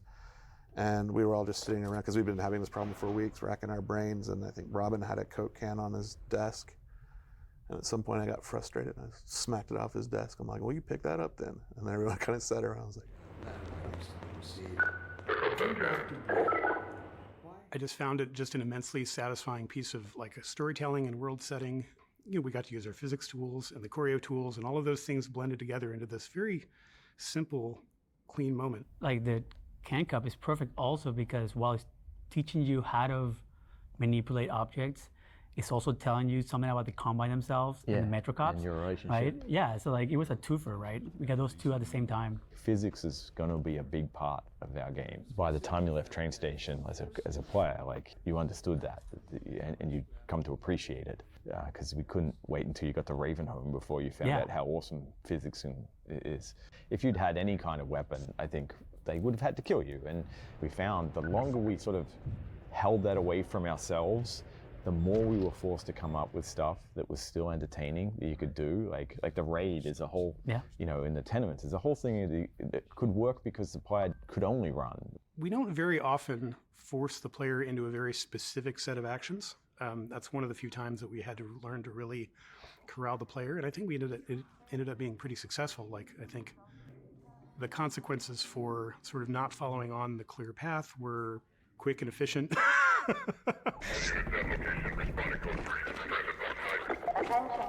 Get in here, quick!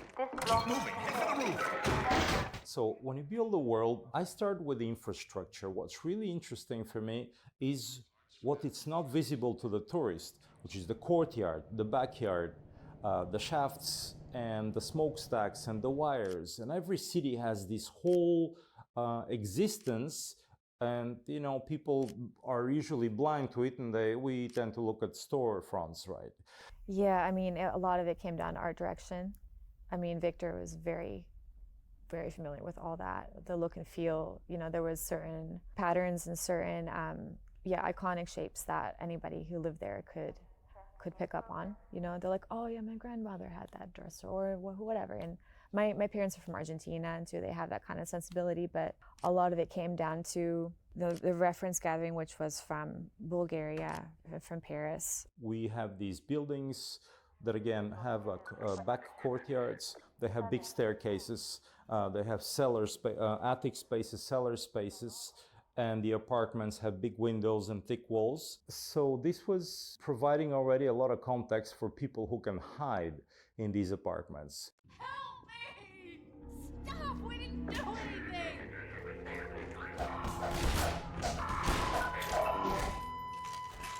They'll be looking for you now. You'd better run. I remember that we wanted to have the player see proof that the Combine were evil people, not that they were gray in any way, that they were objectively the bad guys. And then we had it to where you go up the stairs, and then we really carefully and intentionally framed the reveal of the world to where you see the Citadel front and center, and it's clearly in an alert state. The four of us, the City 17 Cabal, we'd done City 17, which is a bunch of hard problems. We'd done Ravenholm, which is a different set of hard problems. We were like, I don't know, 4 months from trying to lock down the game or something. I mean, it was really late. I may have the dates wrong, but it was really late. And there was a bunch of gameplay that was in there that hadn't really received a lot of like development. We were coming from working with pretty much every tool in the game in C17 to going back to basically you have a pistol and metric ops. Not much really. So John Guthrie and I absolutely love exploding barrels. So we just used them absolutely everywhere we could. We set them up. We loved ragdoll magnets and physics. It's just one of my favorite tools. It's basically you have a point in space that when a character dies, they turn into a ragdoll, and then you have a ragdoll magnet that says, okay, if there is any ragdoll in this radius, pull towards me, and then you can give it a strength. And so if somebody dies in an especially dramatic location, you can have an especially dramatic death, and we just use that absolutely everywhere. I mean, you can use it to just pull someone directly down. So in that bridge, the train bridge, I put magnets directly beneath their feet, so it looks like they just, like the planks beneath their feet broke and they just fell directly down. I mean, they died from a broken plank, which doesn't make any sense, but they looked pretty cool. It was so orchestrated, I guess, because we didn't want it to, like, we didn't really have a lot of time to have a lot of bugs come out of it.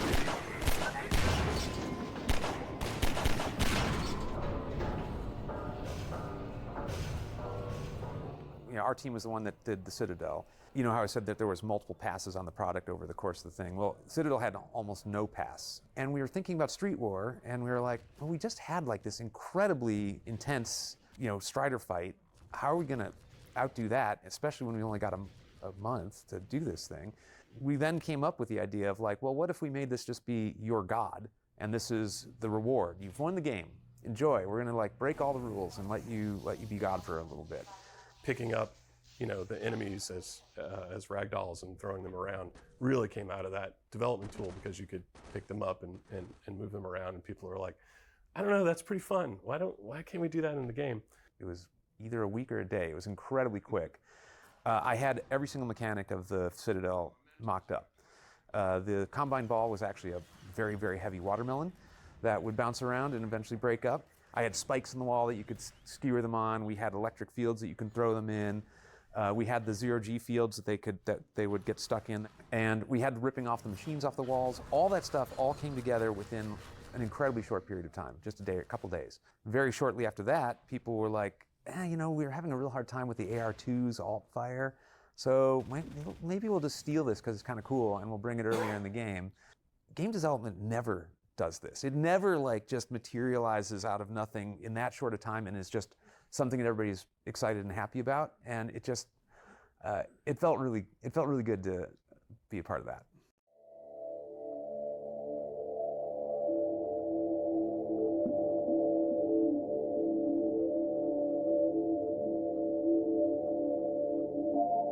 I started working on trying to find another source of funding to keep Valve going.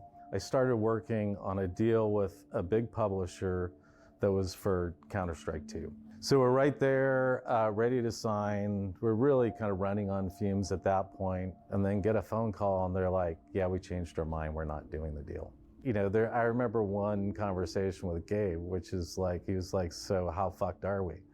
And I was like, well, we're kind of screwed. We could probably reformat everything that we're doing, but it means we'd lay off people. And we still had the huge uncertainty of what is going to happen in the lawsuit. Immediately started chasing another publisher, and were able to get a deal done with another publisher for Counter-Strike 2. When we got the deal done, Gabe at that point was super into knives. And as the deal gift for the parties, he built a knife that was inscribed Counter-Strike 2. And so the deal structure was after we ship Half-Life 2, if you decide that you don't want to keep moving forward, then you can just decide to terminate the deal and we'll pay the money back. That ended up happening. So maybe a good choice because it took us a long time to ship Counter-Strike 2. So that we got done in probably May of 2003. And then through some more depositions, Vivendi figured out that we had gotten this new infusion of capital and kind of lost their mind trying to figure out how did that happen, because it was clearly part of their strategy was, running us out of money. But what we decided was, hey, let's focus on the real nub of this and the thing that's going to lead to a resolution. Getting the judge to decide that we were right about the cybercafe business, and also to decide that we were right that if you were distributing these properties without a license, that's copyright infringement.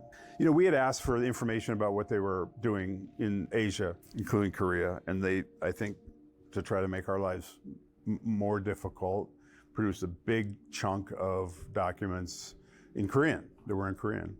I mean, everything from email to contracts to you name it.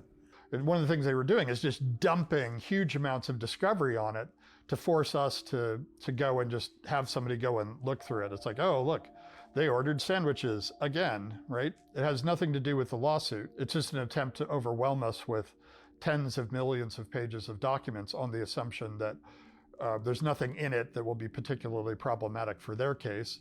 That will eventually just we'll either spend a bunch of money, which plays into their hands, or we'll just eventually give up because it's finding a needle in the haystack. And then we found the needle in the haystack, and that changed things quite dramatically. It just so happened that there was an intern, summer associate, who was a native Korean speaker. And I said, Andrew, hey, can you look at this pile here and can you just tell me what's in there? I would guess that particular intern probably went through a couple thousand documents that day, and only one was consequential. And they said, well, there's these other emails between these vice presidents where one says something like, hey, we destroyed those Valve documents like you asked. And I said, are you sure it says that? And I said, yeah, that's what it says. And so, of course, that led to a conversation between me and the lawyer for the other side about, hey, it looks like your guys are destroying evidence. What's up with that? They wrote back and said, you're out of your mind. Whoever translated doesn't know what they're talking about. And I talked to Andrew again. I said, well, it looks like we're going to have a kind of a fight about this. We're going to need an affidavit from you about your translation. Can you tell me a little bit about your Korean skills? He goes, well, I'm a native speaker. At UCLA, I majored in Korean language studies. And I said, that's good. That sounds like we're in good shape. The assistant general manager in Korea sending the letter to the general manager of Korea saying, I have destroyed those documents related to the Valve case as directed, which I think is one of Carl's happiest moments as a lawyer in his entire career. Just like stuff like this never, ever happens. I did a lot of lawsuits for a long time. I never saw anything like that. Never. Maybe there was document destruction that couldn't be proved, but that was like, we're talking about it in writing. I'd never seen that before. At that point, Judge Zilli said, all matters of fact are now, according to Valve, you don't get to contest any of those. Now we're just discussing how much you're going to have to pay and what the damages are. And Gabe was still pretty mad. He was mad. He really didn't want to settle. He was mad enough that he wanted to keep going. But I remember sitting down with Carl and having a conversation with Carl, and I was like, so Carl, what do you think? Should we settle at this point? Is the right number? And he was like, well, there's this old saying, there's a difference between being a pig and a hog.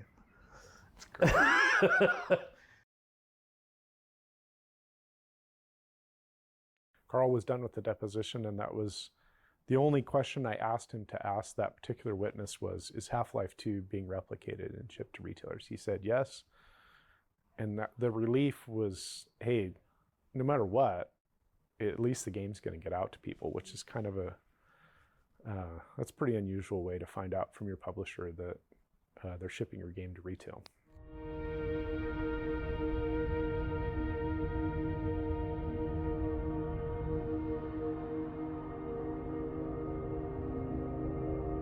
You know, I've kind of been thinking about this for the last few days, and you know, what if there was one thing that I can point to that made us successful over that development period? And I think that it was really this culture that Gabe created, where we were hiring people that were senior enough to be managers, but also passionate enough to still be individual contributors. They were willing to stake their credibility and their name on these big features, and sometimes spend years working on those features. Yeah, and it was like, you know, 6-7 days a week, you know, 10 to 14 hours a day.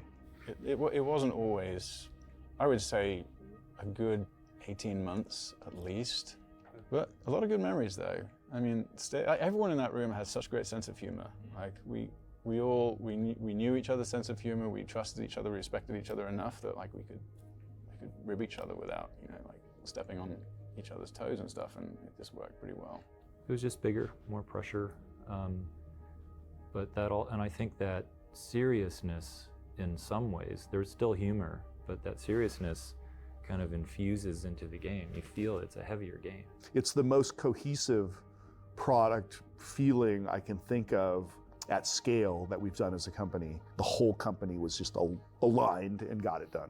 I think back on this experience, and it was a really hard time, but I feel super grateful because we were supported to make the very best game that we possibly could, and given the time to do it, we're going to ship it when it's done, even when we made unreasonable promises about when that might be in advance. And it was also at a time before the game industry was quite as specialized as it is now, where people got to wear multiple hats and contribute in all these different ways. So it was a rare life experience, and I'm really grateful to have been part of it.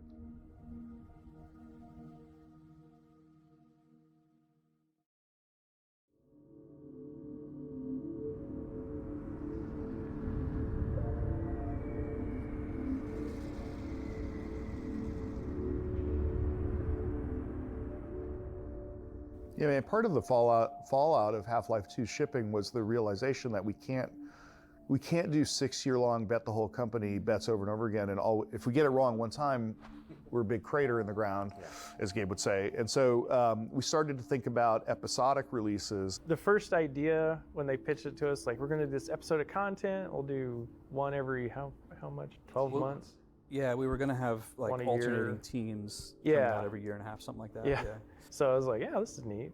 But then, yeah, it just got out of hand.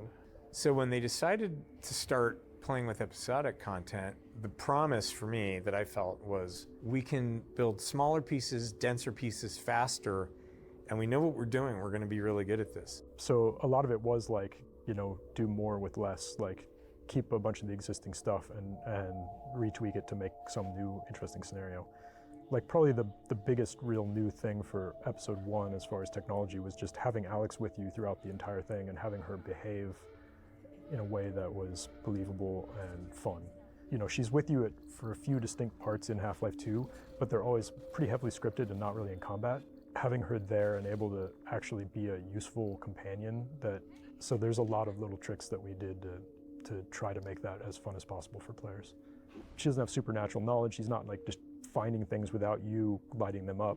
But like if you throw a flare out or you look at them with the flashlight, it's like, okay, she's gonna go for that target because she can see it.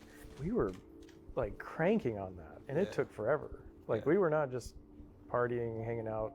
No, I was pretty much crunched that whole project. I think. Yeah, we were crunch mode. And then same thing with episode 2. We started at the same time as episode 1, and so we ran for an extra year that way, which allowed us to stretch and push more. So the hunters were initially something that we wanted to have a more sort of frenetic pursuit built into the design of the character. So it was really focused on, at the time, creating a creature that could follow the player into more types of spaces. One of the questions was, how do we keep Alex out of your way during this really intense, high-action scene where the player has agency to make whatever decision they want about where they want to be inside the house and that sort of thing. And that's when we got the idea to have her sort of camp out by a window, and she would fire out the window and let you know if she saw any hunters or soldiers out that window. And if the player started to spend time at that window, she would find another one to go be at. I mean, so Dario Casali was trying to create this final fight in episode 2. The Striders always reminded me of AT-ATs in Empire Strikes Back. And of course, we wanted something fresh because just rocketing a ton of Striders wasn't going to be a bit repetitive after a while. So that's when we started collaborating, talking about the Magnuson device and the hunters and how would those all come together to make this sort of an overwhelming 25-30 minute battle set piece.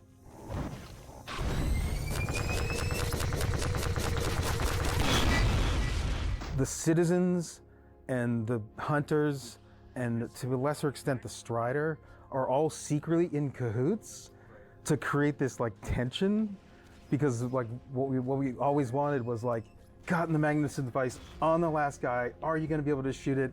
Oh my God, the rocket's going to be destroyed, and then boom, you hit it, so that when everyone comes out running, you really feel heroic. You have the car, and you have a big space, and you're not guided anyway. You have to go and take care of this threat in a way that you think is best.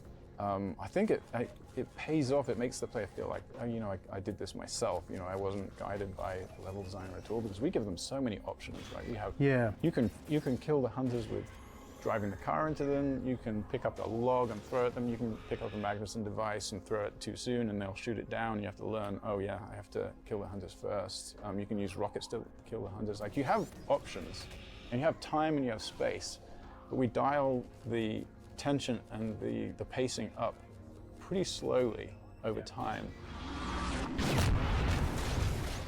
It is pretty cool, all the kind of cinematic destruction stuff that happens in there.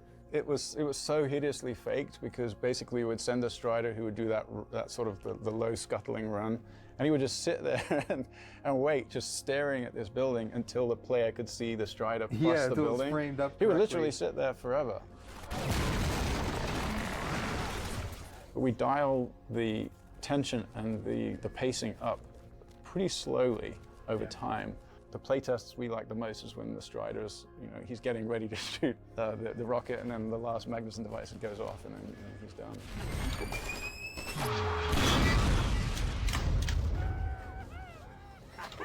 Nice one, Freeman! We did it! We held them off!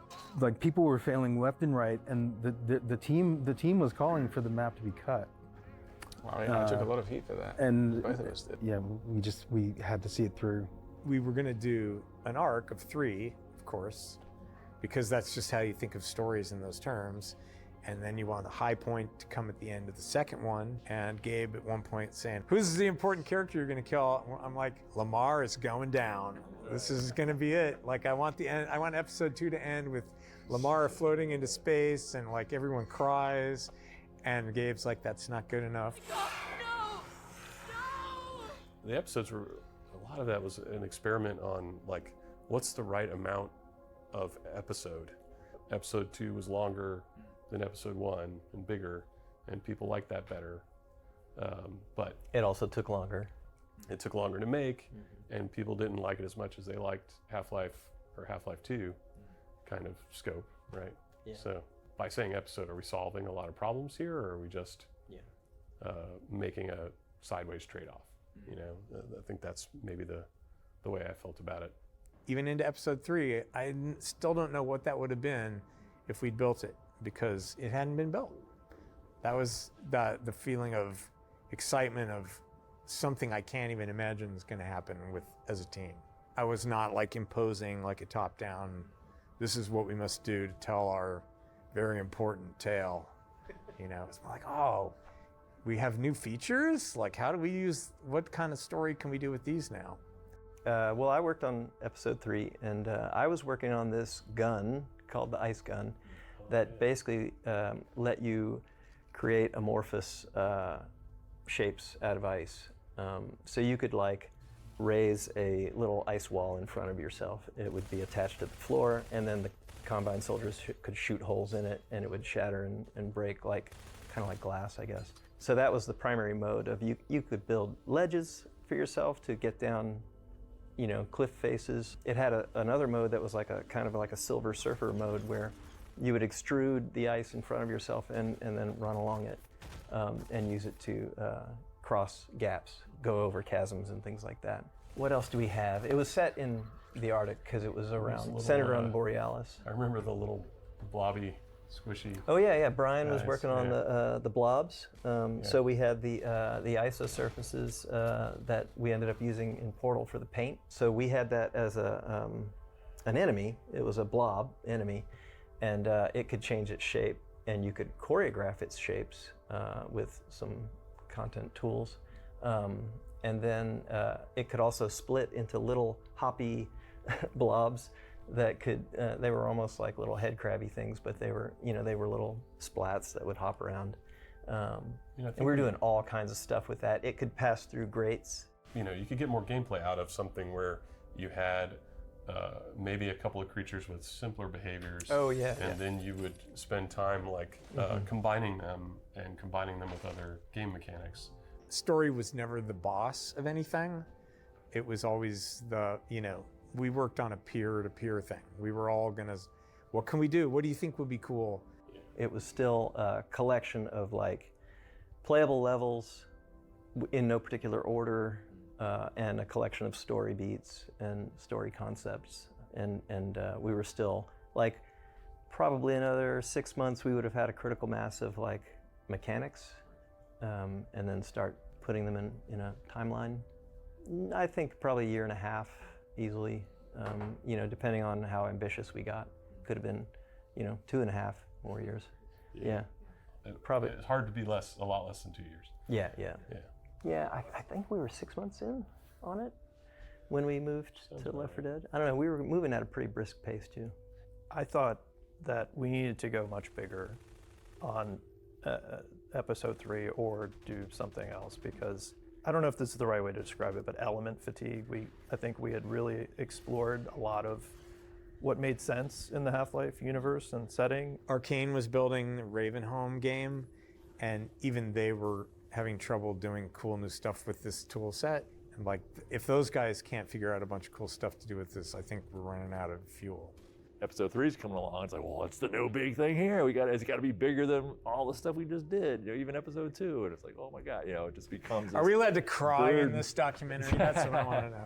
Left 4 Dead needed kind of an all-hands-on sort of an effort to ship, and so we put down Ep 3 to go help Left 4 Dead, and it was a really tight shipping schedule, and it required a lot of work from everybody to get out the door, and it was worth it. I mean, it was. Yeah, Left 4 Dead came out. Left 4 Dead came out great, but it took long enough. And this is the tragic and almost comical thing about it, was it took long enough that then by the time we considered going back to episode 3, the argument was made well, we missed it. It's too late now, and we really need to make a new engine and to continue the Half-Life series and all that. And now that just seems, in hindsight, so wrong. Yeah. We could have definitely gone back and spent 2 years to make episode 3. And you can't get lazy and say, oh, we're moving the story forward. That's copping out of your obligation to gamers, right? Yes, of course they love the story. They love many, many aspects of it. But sort of saying that your reason to do it is because people want to know what happens next. We could have shipped it. It wouldn't have been that hard. The failure was, my personal failure was being stumped. I couldn't figure out why doing episode 3 was pushing anything forward. But yeah, I mean, some of those people made Left 4 Dead 2 and then Portal 2. So yeah, we did other things instead. It's not like that choice would have been free. Right. In terms of the players, they may have gotten that and given up something else. Yeah. So it's hard to say. But a lot of us have been doing Half-Life for 8+ years. We saw a bunch of really compelling reasons to go explore more multiplayer-based projects too, because not only just what customers were doing, but internally, we found ourselves wanting to play a lot of multiplayers. It sounds silly to say it because we're a relatively big company that has a bunch of stuff, but we're not that many people. There's 300 something people here, and so we're working on a bunch of different projects, and it's people are passionate about Portal, people are passionate about TF, people are passionate about Left 4 Dead and Half-Life and CS and Dota, Deadlock. I mean, there's a lot of things there, and I also work on our hardware, so I've worked on Steam Deck and the original Steam controller and a tiny bit on VR. Unfortunately, for any decision we make, somebody is going to be unhappy, but hopefully we're making a bunch of people happy with the choices we do make. If it weren't for the episodes, there'd be no such thing as Dota. And I know that sounds really weird, but it was the things that we learned in developing the episodes that led to, Team Fortress, to more rapid updates. I think everybody that worked on Half-Life misses the working on that thing, but it's also hard not to be like, man, I've seen every way that you can fight an antlion or, whatever. And so you want to get some space away from it until you can come back to it with fresh eyes. It was easy to think about VR being a vehicle for Half-Life because that was a big technological innovation and kind of a core reason for that product's existence. And I think one of the things we have internally tended to attach to the Half-Life IP is innovation. Gameplay innovation is oftentimes enabled by a technological innovation. Clearly there was a ton in Half-Life 1 and 2. And so yeah, it's an interesting challenge moving forward to think about what that means for future Half-Life stuff for sure.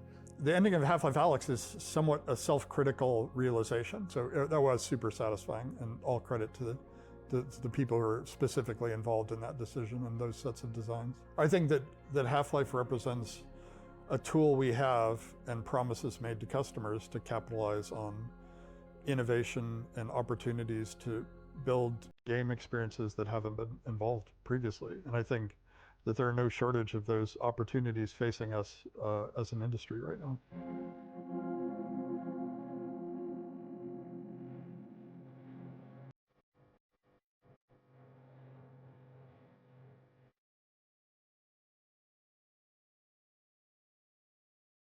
Oh, fiddlesticks. What now?